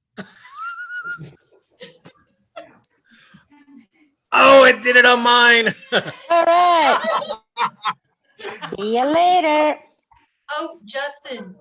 Yes. Hey, Justin. Yes. Try set up your dream in the house. Okay, Google. What time is it? 8:35. Yeah. Okay, Google, tell me a joke. You didn't set mine off. Oh, why was this dating? Mine didn't go off. Aw. Justin, you set mine off. Louder. Justin, mine told a weird stadium joke. Yeah, all the jokes are really lame. Okay, Google, tell me a funny joke. Nope. Nope, nothing. No, mine's going off. Tell me a funny joke. What? Confused. Hey Google, My what's Google. Justin, my Okay, Google, do you like films about gladiators? Justin, my Google just started making animal noises for whatever. See, it's like there's too many Googles talking and I'm confused. It just started oinking like a pig and growling. So I don't know what the first part of the joke was, but Okay, Google, make growling noises. Oh, mine's in the other room, but Justin, I got those other speakers and I put them in the. It over there. works. It works great. It's so crazy.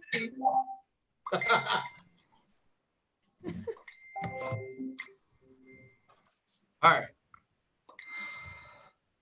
I had to wash all that glitter off. I thought I was gonna have a nervous, itchy breakdown. It's never gonna actually come off. You know that, right? Well, I got most of it off. There's like maybe 7 or 12 little sparkles left, and let's not even talk about my hair. But listen, I feel better. You know what I It used didn't to actually come off, you just redeposited it. I use like the glue that they use to put their eyelashes on. I use that for that stuff, so it stays on for like 3 days after. Oh my gosh. Okay, so you have to hear this story. My son and my daughter got babysat. It was the first time I ever left them with someone else for more than like a couple of hours. We went to this, they call them a Jack and Jill. It's like a bachelorette and a bachelor party all together. So Scott's niece watched Ariel and Zachary. Zachary was like 2, Ariel was 5. And I showed her where my cabinet was with the arts and crafts stuff, right? So the girl had never really babysat before, and apparently she pulled out all the glitter and all the glue, and it was within arm's reach of Zachary. There is still glitter glued to some of my furniture. We had a 3-story house. There was glitter on all 3 floors. I got a text message the next day from my sister-in-law, and she was like, I was called over to your house, sort of an emergency. I just want you to know we've been cleaning for 12 hours, and there's still glitter everywhere. We're really sorry. Yeah. Glitter. Yeah. Can I just say? That would be the kind of house I want to live in. Oh, well, we sold it. It still had glitter in the basement. We could so track Corona this way. Everybody has to put glitter on their hands. Yeah. Yeah. Exactly. We'll be able to tell who washed their hands and didn't. I went to a class once where the professor greeted you at the door and shook your hand. And apparently he would put glow-in-the-dark stuff on his fingers. And at the end of the class, he turned the lights on and he checked to see who would wash their hands, like on the break. It was creepy. Glow-in-the-dark stuff. I can't remember what it was. I just know he turned the lights off and my hands were glowing. I was like, I know I use soap. Hey, give her back. I'd use the sanitizer. So excited. So excited. And the sanitizer would be glowing. My kingdom for a paper towel roll. Oh, no, puppy. Oh, she's getting so big. She is getting huge. She's baby. the same size as Buddy. Oh my goodness. Oh, Lexi. Hey, you. Oh. Oh, it's so cute. What? What is he?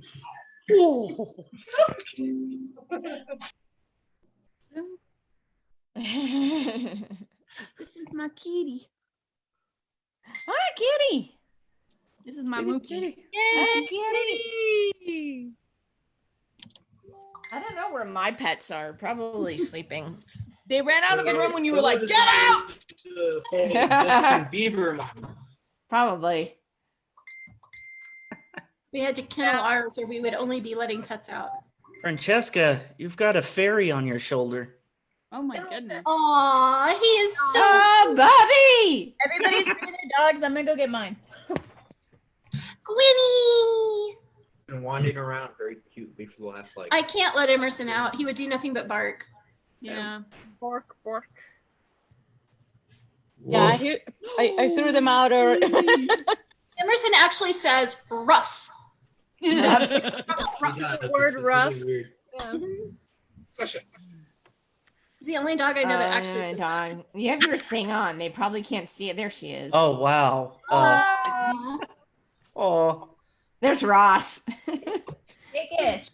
Oh. Yeah. Rosser! Face. Winnie, Oh. can you see mommy? Come here. Sasha! See, mommy. Go on. Come here. Oh my. Too much noise. I'm leaving. Here he is. You can see him a little better. You do, Bubba. Aww. Well, I'm a little nervous about these woods. There was a really tall, thin guy staring at me earlier. Was it an Enderman? Everybody say hi to Pecos. Hey, babe. Oh. Hi, sweetie. Okay, bye. He was like, all right, that's enough. Bye. Yeah. Yeah. If I brought mine over, they'd be like, and now I'm gone. I don't think mine understand the video call thing because I travel a lot usually, and so there's lots of video call. But I don't think dogs get it. They don't know. Can't see the 2D. They're like strictly Here's the people. visual creatures. And this is. Oh, come on. Come Can on. they actually see the screen? There Sort you of, go. But not real. They don't perceive it as like an actual thing. Hey. They'll hear your voice and get excited. Hey, get off my cereals. You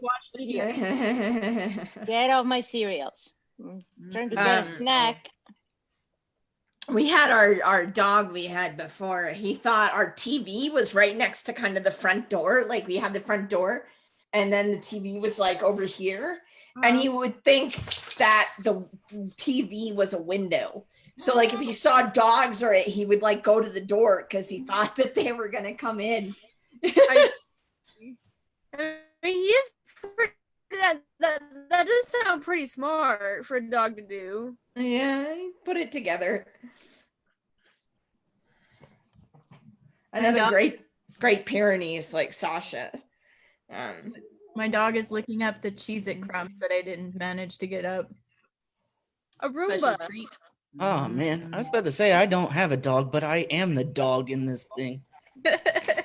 You are not a dog. Demetrius, I think, wins. He wins. No, you need a dog. You need a dog, No, Josh. Demetrius doesn't win. I either know. because You need to foster. Yeah. You need to foster I've been some. thinking about it and everything too, but I also like the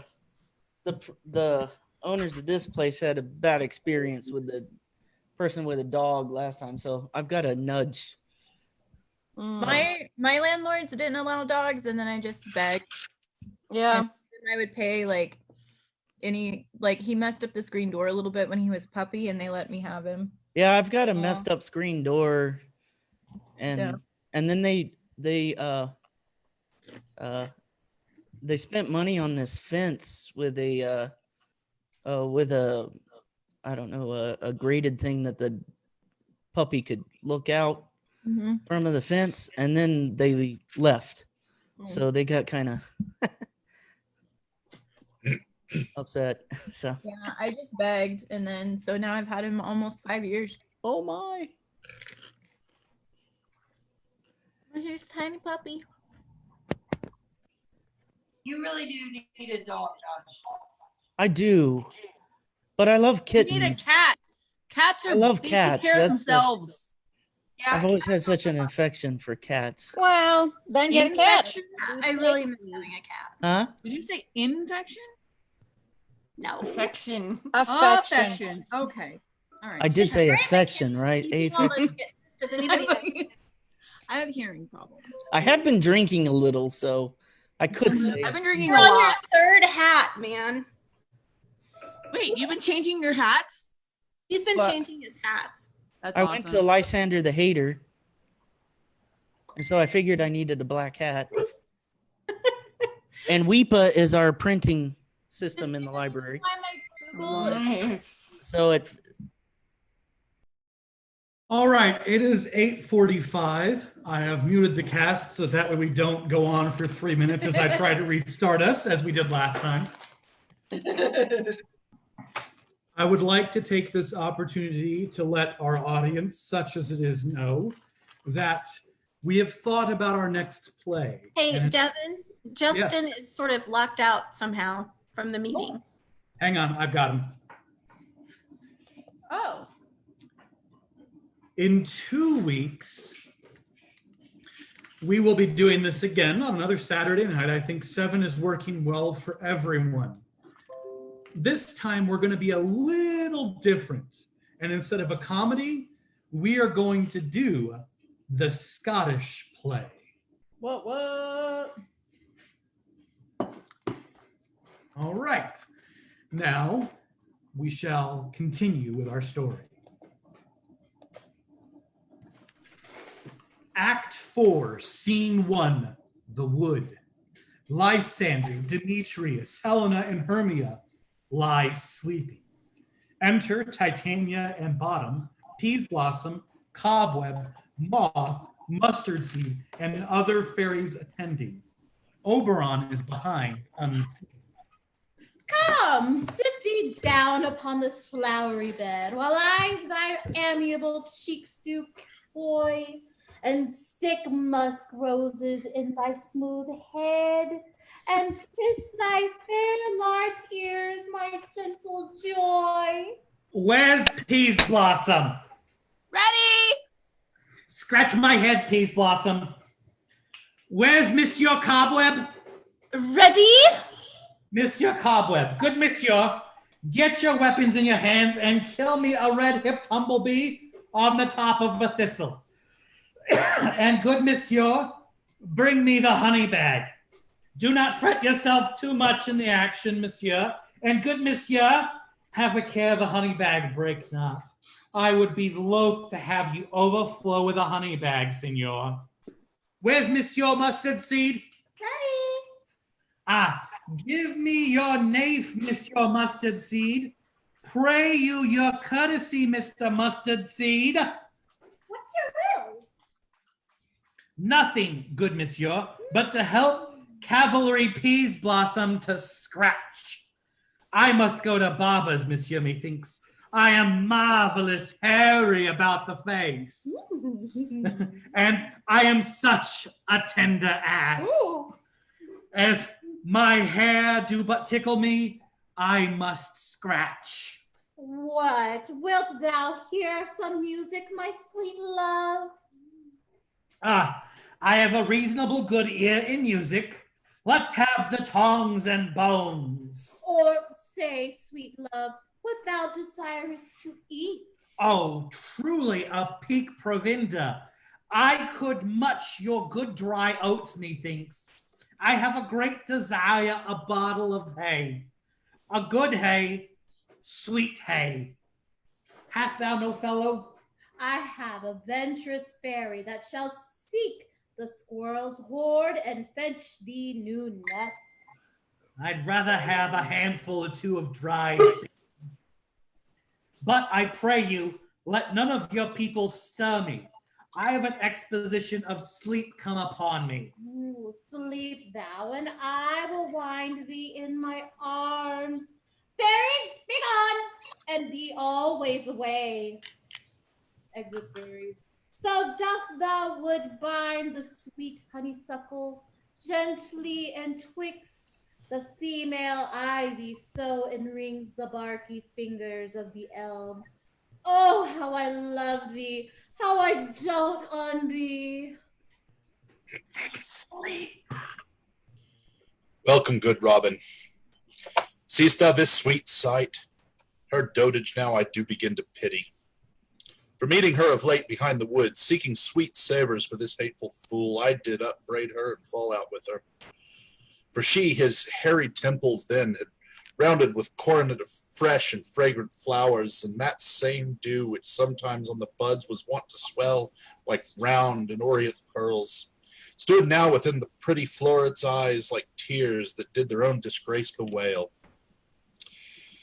When I had it my pleasure taunted her, and she in mild terms begged my patience, I then did ask of her changeling child, which straight she gave me. And her fairy sent to bear him to my bower in fairyland. And now I have the boy. I will undo this hateful imperfection of her eyes. And, gentle Puck, take this transformed scalp from off the head of this Athenian swain, that he, awakening when the others do, may all to Athens back again repair, and think no more of this night's accidents, but as the fierce vexation of a dream. But first, I will release my fairy queen. My Oberon, what visions have I seen? I thought I was part of an ass. There lies your love. How came these things to pass? Oh, how my eyes do loathe his visage now. Oh. Silence a while. Robin, take off this head. Titania, music call, and strike more dead than common sleep of all these 5 cents. Music, ho! Music, such as charmed sleep. Music. Now, when thou wakest, with thine own fool's eyes peep. Sound, music! Come, my queen, take hands with me, and rock the ground whereon these sleepers be. Now thou and I are new in amity, and will tomorrow midnight solemnly dance in Duke Theseus' house triumphantly, and bless it to all fair prosperity. There shall the pair of faithful lovers be, wedded with Theseus all in jollity. Fairy King, attend and mark, I do hear the morning lark. Then, my queen, in silence sad, trip we after night's shade. We the globe can encompass soon, swifter than the wandering moon. Come, my lord, and in our flight tell me how it came this night that I sleeping here was found with these mortals on the ground. They exit. A horn sounds. Enter Theseus, Hippolyta, Aegeus, and Train. Go, one of you, find out the forester. For now our observation is performed, and since we have devoured of the day, my love shall hear the music of my hounds. Uncouple in the western valley go, dispatch, I say, and find the forester. An attendant exits. We will, fair queen, up to the mountain's top, and mark the musical confusion of hounds and echo in conjunction. I was with Hercules and Cadmus once, when in a wood of Crete they bayed the bear with hounds of Sparta.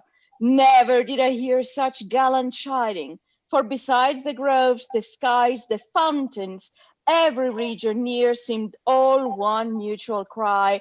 I never heard so musical a discord, such sweet thunder.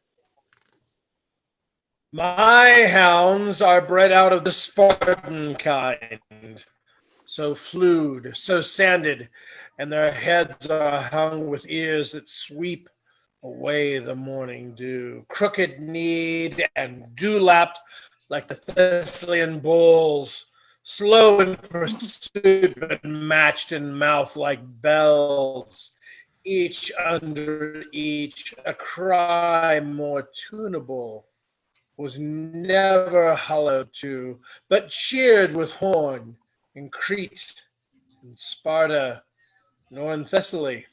Judge when you hear, but soft, what nymphs are these? My lord, this is my daughter here asleep. This is Lysander and Demetrius. Is this Helena or near as Helena? I wonder if they're being here together.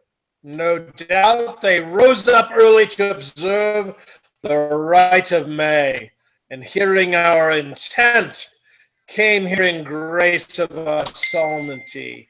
But speak, Aegeus, is not this the day that Hermia shall give an answer of her choice? It is, my lord. Go. Bid the huntsmen wake them with their horns. Burp, burp, burp, burp. Good morrow, friends. St. Valentine is past. Begin these wood birds, but to couple now. Pardon, my lord? I pray you all stand up. I know you two are rival enemies. How comes this gentle concord to the world that hatred is so far from jealousy, to sleep by hate and fear no enmity? My lord, I shall reply amazedly, half sleep, half waking. But as yet I swear I cannot truly say how I came here. But as I think, for truly would I speak, and now I do bethink me. So it is. I came with Hermia hither. Our intent was to be gone from Athens, where we might, without the peril of the Athenian law. Enough, enough, my lord. I beg the law upon his head that I would have stolen away. They would, Demetrius, there be to have defeated you and me, you as your wife, and me of my consent, that she should be your wife. My lord, fair Helen told me of their stealth, of this their purpose hither to this wood, and I in fury hither followed them. Fair Helena in fancy followed me, but my good lord, I wot not by what power, but by some power it is my love to Hermia, melted as the snow, seemed to me now as the remembrance of an idle god, which in my childhood I did not dote upon, and all the faith, the virtue of my heart, the object of the pleasure of mine eye, is only Helena. To her, my lord, was I betrothed ere I saw Hermia. But like in sickness did I loathe this food, but as in health come to my nature taste, now I do wish it, love it, long for it, and will evermore be true to it. Fair lovers, you are fortunately met. Of this discourse we will more here anon. Aegeus, I will overbear your will, for in the temple by and by with us these couples shall eternally be knit. And for the morning now is something worn. Our purposed hunting shall be set aside. Away with us to Athens, thee 3 and 3, and hold a feast of great solemnity. Come, Hippolyta. Exit Theseus, Hippolyta, Aegeus, and their followers. These things seem small and undistinguishable. Methinks I see things with parted eye where everything seems double. So methinks, and I have found Demetrius like a jewel, mine own, and not mine own. You sure that we're awake? It seems to me that yet we sleep, we dream. Do not you think the Duke was here and bid us follow him? Yea, and my father. And Hippolyta. He did bid us follow to the temple. Why, then we are awake. Let's follow him, and by the way, let us recount our dreams. They exit. Bottom waking up. Oh, when my cue comes, call me and I will answer. My next is most fair Pyramus. Hi ho, Peter Quince. Flute the bellows mender. Snout the tinker. Starveling. God's my life stolen hence and left to sleep. I have had a most rare vision. I have had a dream past the wit of man to say what dream it was. Man is but an ass. Oh, if he go about to expound this dream, methought I was there is no man can tell what. Methought I was and me thought I had. But man is but a patched fool. If he will offer to say what methought I had, the eye of man hath not heard, the ear of man hath not seen. Man's hand is not able to taste, his tongue to convince, nor his heart to report what my dream was. I will get to Peter Quince to write a ballet of this dream. It shall be called Bottom's Dream, because it hath no bottom. And I will sing it in the latter end of a play before the Duke. Peradventure, to make it more gracious, I shall sing it at her death. He exits. Scene 2. You sent to Bottom's house. Is he come home yet?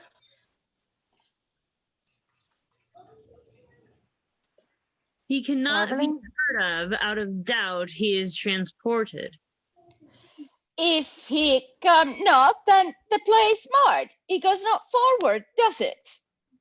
Well, it is not possible. You have not a man in all Athens able to discharge Pyramus, but ye. No, he hath simply the best wit of any handicraft man in Athens. Yea, and the best person too. And he is a very paramour for a sweet voice. You must say paragon. A paramour is, God bless us, a thing of naught. Masters, the Duke is coming from the temple, and there is 2 or 3 lords and ladies more married. If our sport had gone forth, we had all made men.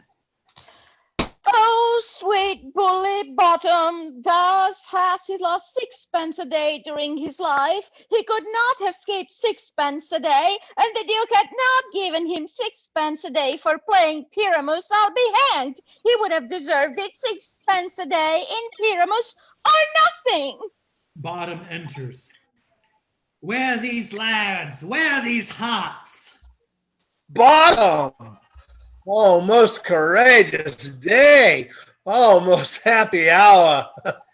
Masters, I am to discourse wonders, but ask me not what, for if I tell you, I am no true Athenian. I will tell you everything right as it fell out. Oh, let us hear, sweet Bottom. Oh, not a word from me. All that I will tell you is that the Duke hath dined. Get your apparel together, good strings to your beards, new ribbons to your pumps. Meet presently at the palace. Every man look o'er his parts, for the short and the long is our play is preferred. In any case, let Thisbe have clean linen, and let not him that plays the lion pare his nails. For they shall hang out for the lion's claws, and most dear actors eat no onions nor garlic, for we are to utter sweet breaths. And I do not doubt but to hear them say, it is a sweet comedy. No more words. Away. Go away. They exit. Act 5, Scene 1, Athens. An apartment in the palace of Theseus. Enter Theseus, Hippolyta, Philostrate, lords and attendants. 'Tis strange, my Theseus, that these lovers speak of. More strange than true. I never may believe these antique fables, nor these fairy toys.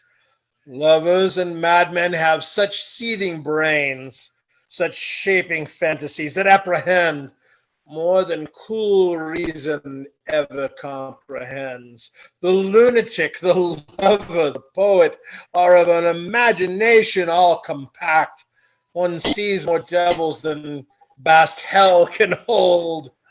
That is a madman, the lover, all is frantic. See Helen's beauty on the brow of Egypt, the poet's eye in a fine frenzy rolling, doth glance from heaven to earth, from earth to heaven. And as imagination bodies forth, The forms of things unknown, the poet's pen turns them into shapes and gives to airy nothing a local habitation and a name. Such tricks hang strong imagination, that if it would but apprehend some joy, it comprehends some bringer of that joy, or in that night, imagining some fear. How easy is a bush supposed to bear? But all the story of the night told over, and all their minds transfigured so together, more witnesses and fancies images, and grows to something of great constancy, but howsoever strange and admirable. Theseus. Well, here comes the lovers, full of joy and mirth.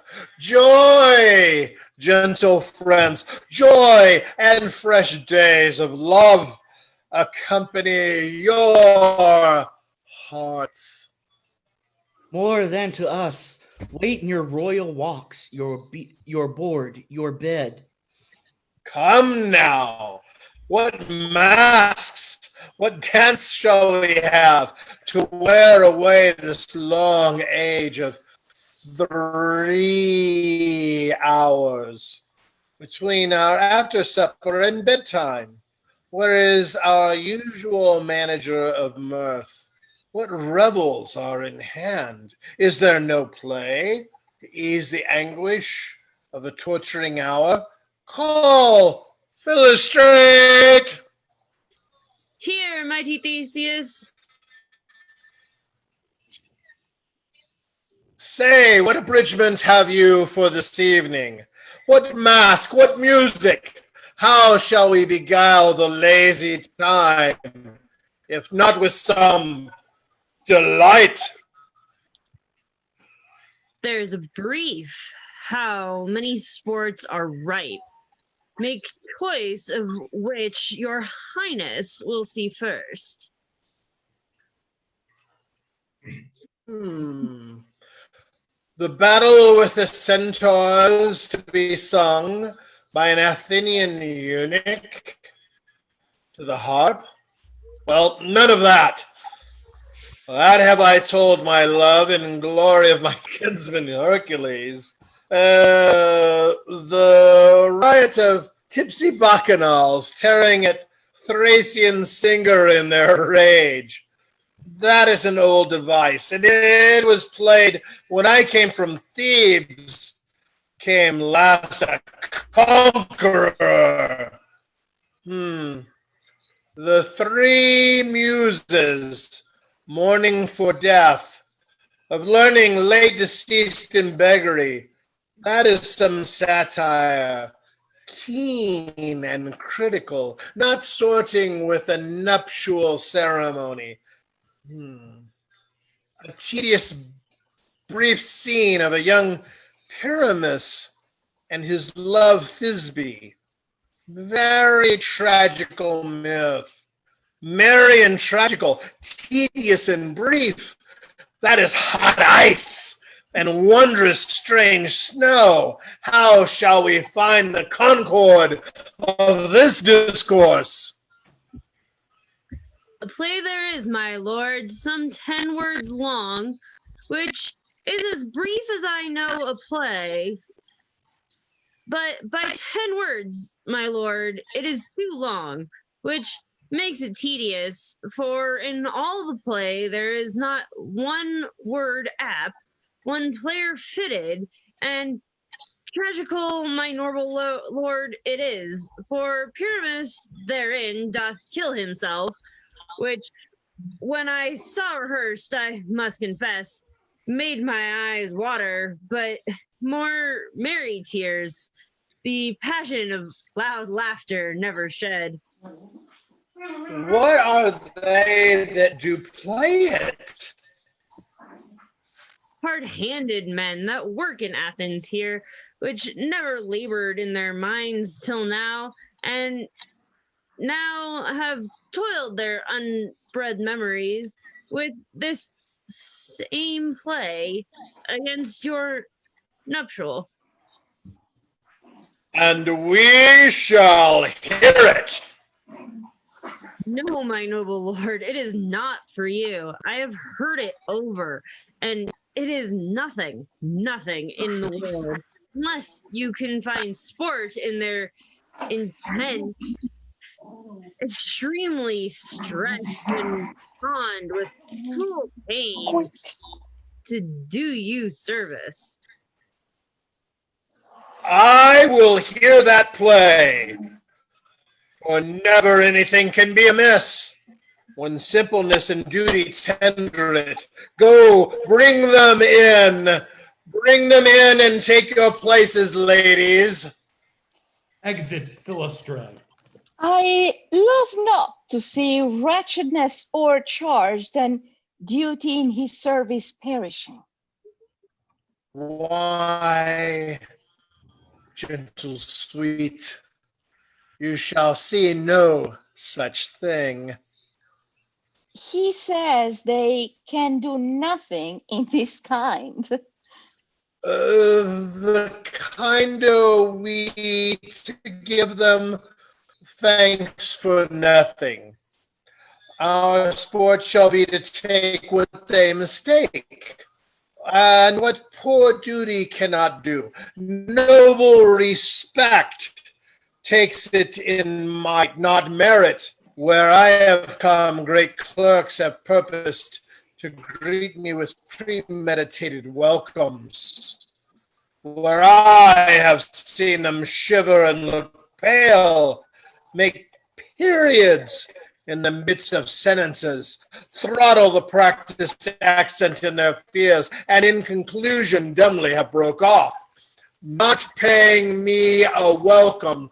Trust me, sweet, out of this silence yet I picked a welcome, and in modesty of fearful duty, I read as much as from the rattling tongue of saucy and audacious eloquence. Love, therefore, the tongue-tied simplicity, and least speak most to my capacity. Enter Philostrae. So, please your grace, the prologue is addressed. Let him approach. Enter the prologue, who will be read by Samantha.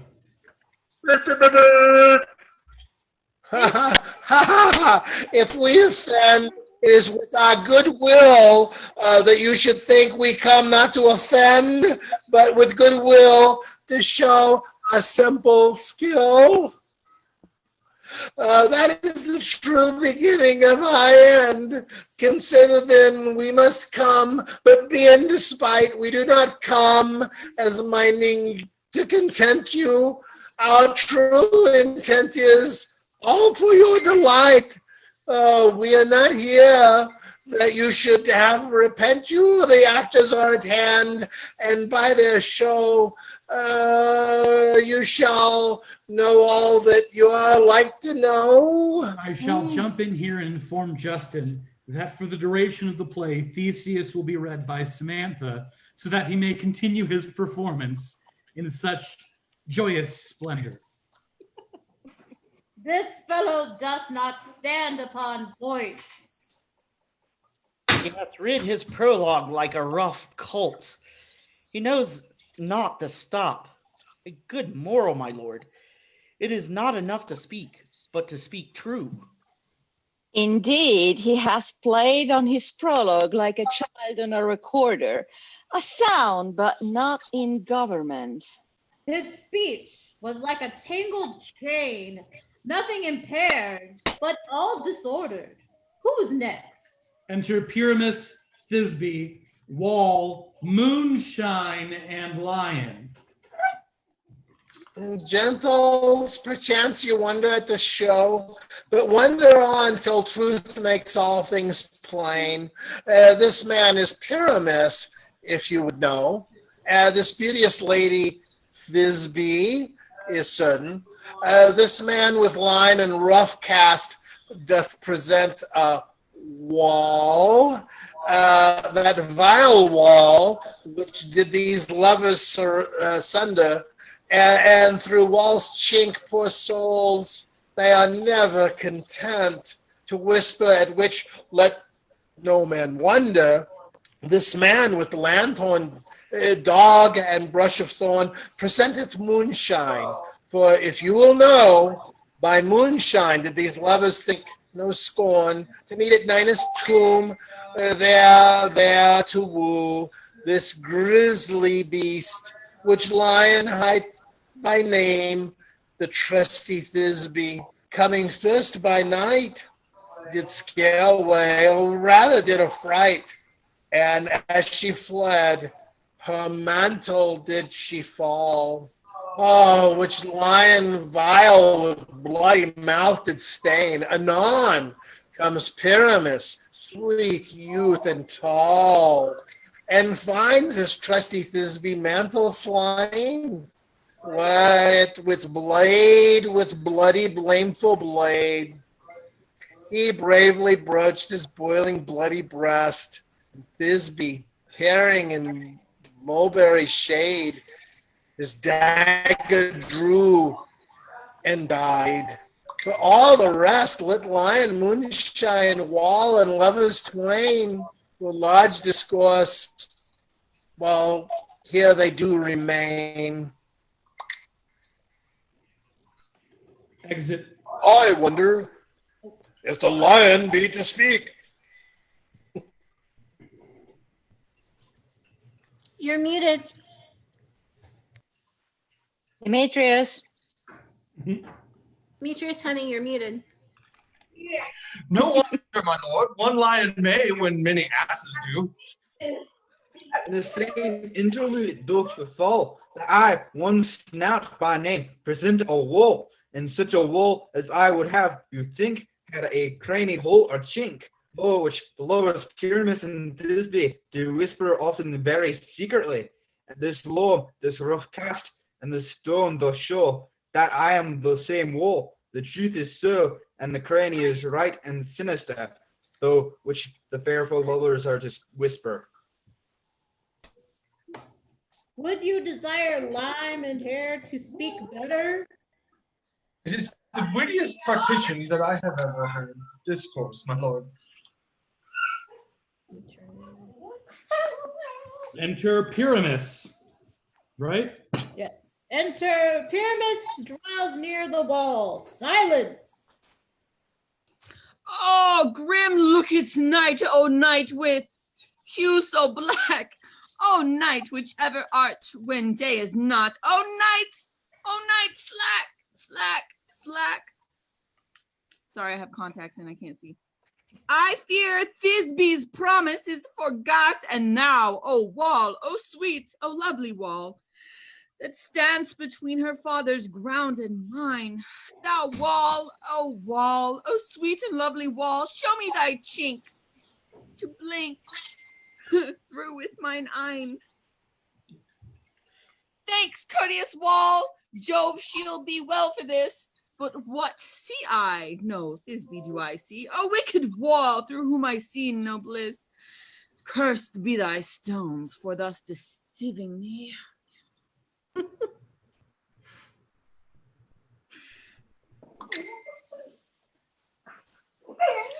Theseus.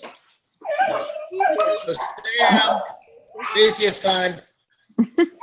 Theseus. The war, methinks, be sensible, should curse again. No, in truth, sir, he should not. Deceiving me is Thisbe's cue. She is to enter now, and I am to spy her through the wall. You see, you shall see it, and it will fall pat as I told you. Yonder, here she comes. O wall, full often hast thou heard my moans. For parting my fair Pyramus and me, my cherry lips have often kissed thy stones with lime and hair knit up in thee. I see a voice. Now will I to the chink to spy, and I can hear. My Thisbe's face! Thisbe! My love, thou art my love, I think. Think what thou wilt. I am my lover's grace. I lost my place, and like Lamander, I trust thee still. And I like Helen, till the fates me kill. Not shaftless to Procreus was so true. As shaftless to Procus, I to you. Oh, kiss me through the hall of this wild wall. I kiss the walls whole, not your lips at all. Will thou at Nini's tomb meet me straight away? Tide life, tide death, I come without delay. Pyramus and Thisbe exit. Thus have I, Wolf, my discharge so, and being done, this wool away doth go.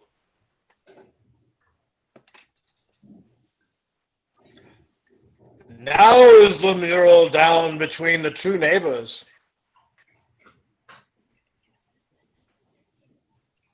Demetrius, you're muted. I'm mute. No remedy, my lord, when walls are so willful to hear without warning. This is the silliest stuff that ever I heard. The best in this kind are but shadows, and the worst are no worse if imagination amend them. It must be your imagination then, and not theirs.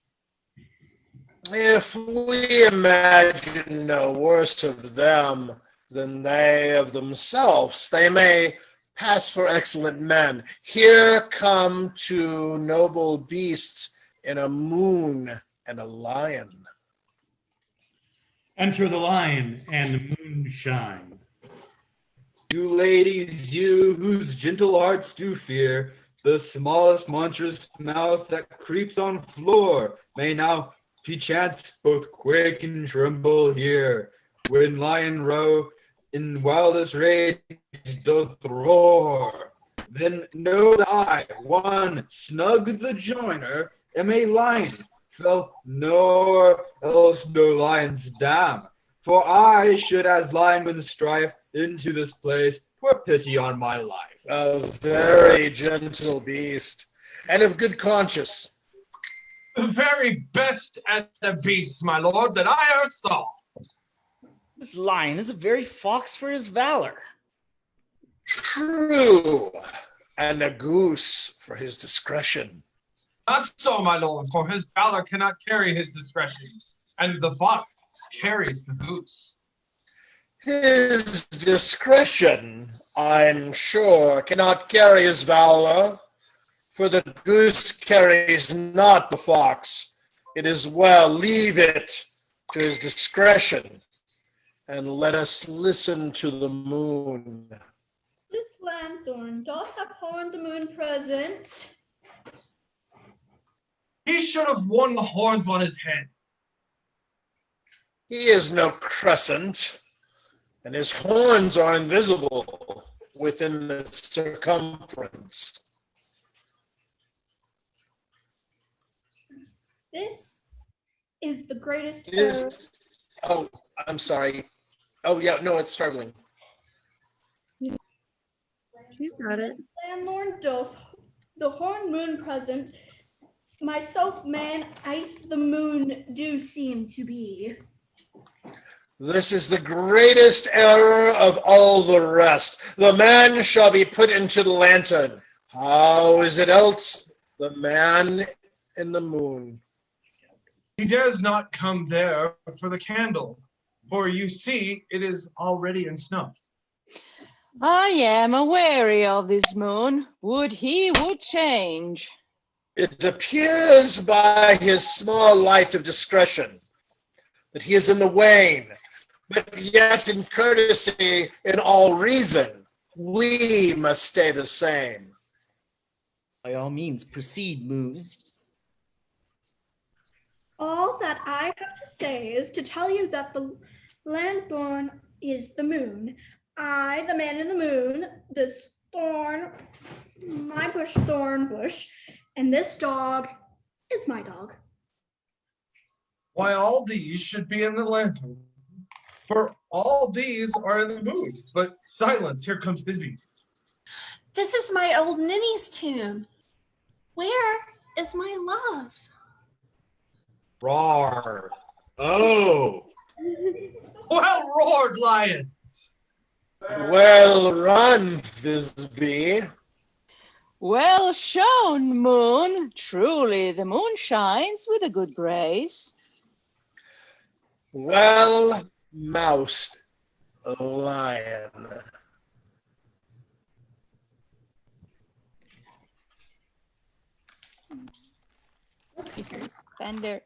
Lysander.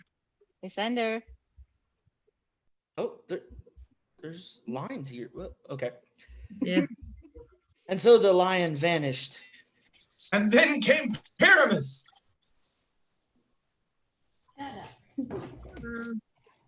Sweet moon, I think. Pyramus should be able to go, right? No. Sorry. Sweet moon, I thank thee. I thank thee for thy sunny beams. I thank thee, moon, for shining now so bright, for thy gracious, glowing, glittering gleams. I trust to take the truest Thisbe sight. But stay, O spine, but mark, poor knight, what dreadful doe is here. Eyes, do you see? How can it be, O dainty dove here? Thy mantle good, what stained with blood, approaches, furries fell. O fates, come, come, cut thread and thrum, quail, crush, collude and quell. This passion and the death of a dear friend would go near to make a man look sad. Beshrew my heart, but I pity the man. Oh, wherefore, nature, didst thou lion's frame? Since lion vild hath here deflowered, my dear, which is no, which is the fairest dame? That livid, that loved, that liked, that looked with cheer. Come, tears, confound, out, sword, and wounds. The pap of Pyramus, I, that left pap, where how doth hap? Thus die I, thus, now I am dead, now I am fled, my soul is in the sky. Tongue, loose thy light, moon, take thy flight, now die.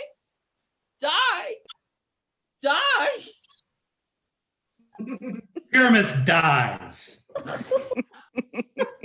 Don't die, but an ace for him, for he is but one.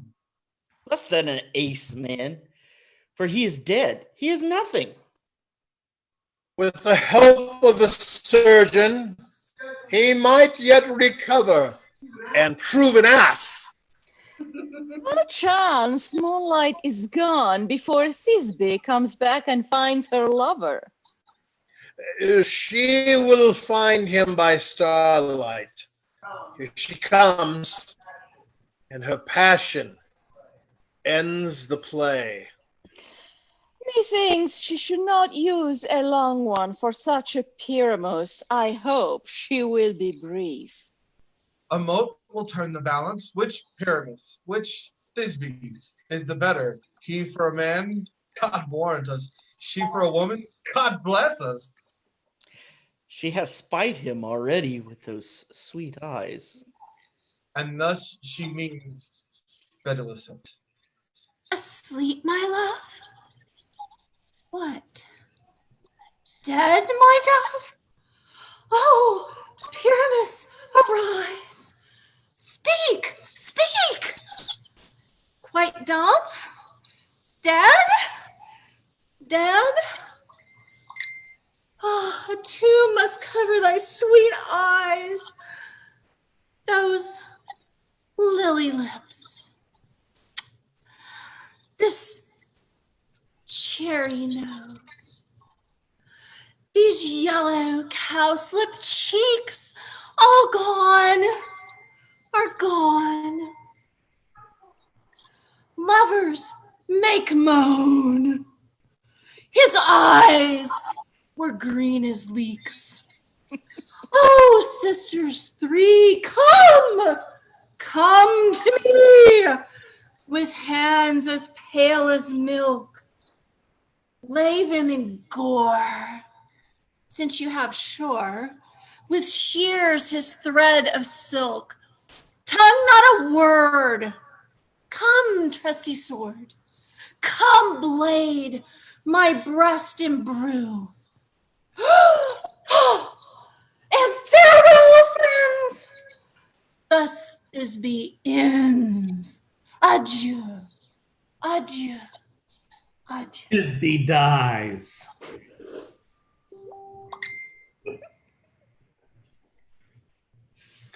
Moonshine and Lion are left to bury the dead. Aye, and Wall too.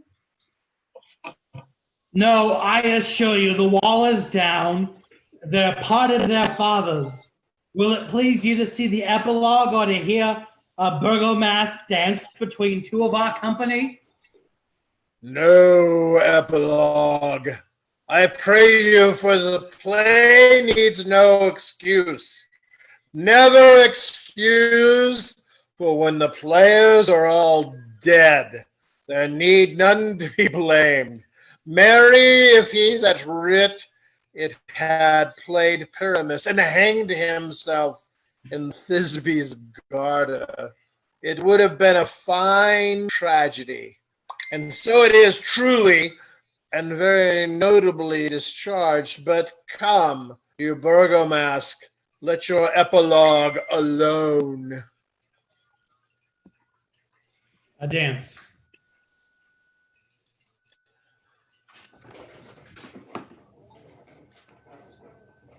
The iron tongue of midnight hath told 12. Lovers to bed, 'tis almost fairy time.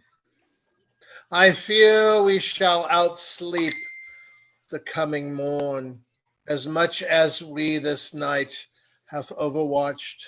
This palpable gross play hath well beguiled the heavy gait of night. Sweet friends, to bed. A fortnight holds me this solemnity in nightly revels and new jollity. He exits. Puck enters.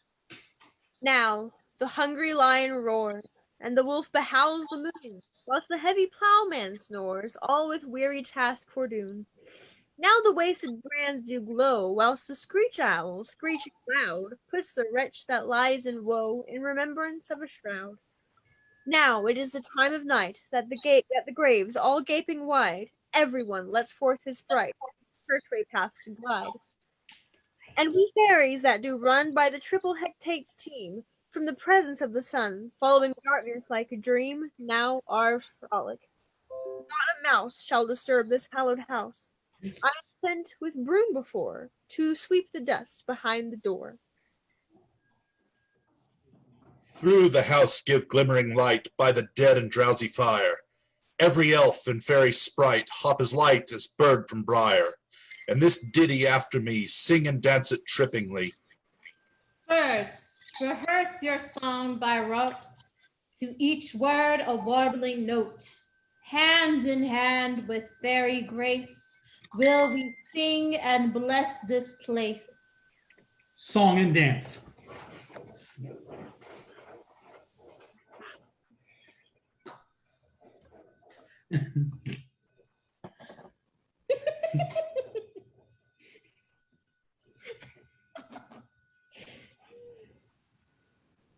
Oberon. Is that me or? No, it's Oberon. Yeah. Oh, is it? Oberon. Now, until the break of day, through this house each fairy stray, to the best bride bed will we, which by us shall blessed be, and the issue there create ever shall be fortunate. So shall all the couples three ever true and loving be, and the blots of nature's hand shall not in their issue stand, never mole, hair lip, nor scar, nor mark prodigious such as are despised in nativity, shall upon their children be. With this field do consecrate, every fairy take his gate, and every several chamber bless, through this palace with sweet peace. And the owner of it blessed, ever shall in safety rest. Trip away, make no stay, meet me all by break of day. Exit Oberon, Titania, and Train. If we shadows have offended, think but this, and all is mended, that you have but slumbered here, while these visions did appear, and this weak and idle theme no more yielding, but a dream. Gentles, do not reprehend. If you pardon, we will mend. And, as I am an honest puck, if we have unearned luck, now to scape the serpent's tongue, we will make amends ere long, else the puck alive. So, good night unto you all. Give me your hands if we be friends, and Robin shall restore amends.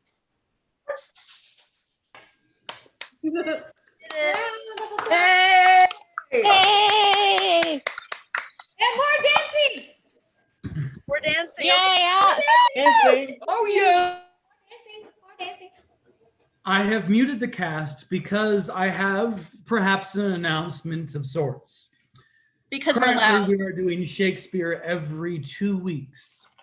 But this coming Saturday, a week from hence, we shall attempt a more modern play with a smaller cast. Join us for Loose Ends by Laura Holder, a master's thesis of such quality that we would like to produce it as well. Thank you, and all have a good night.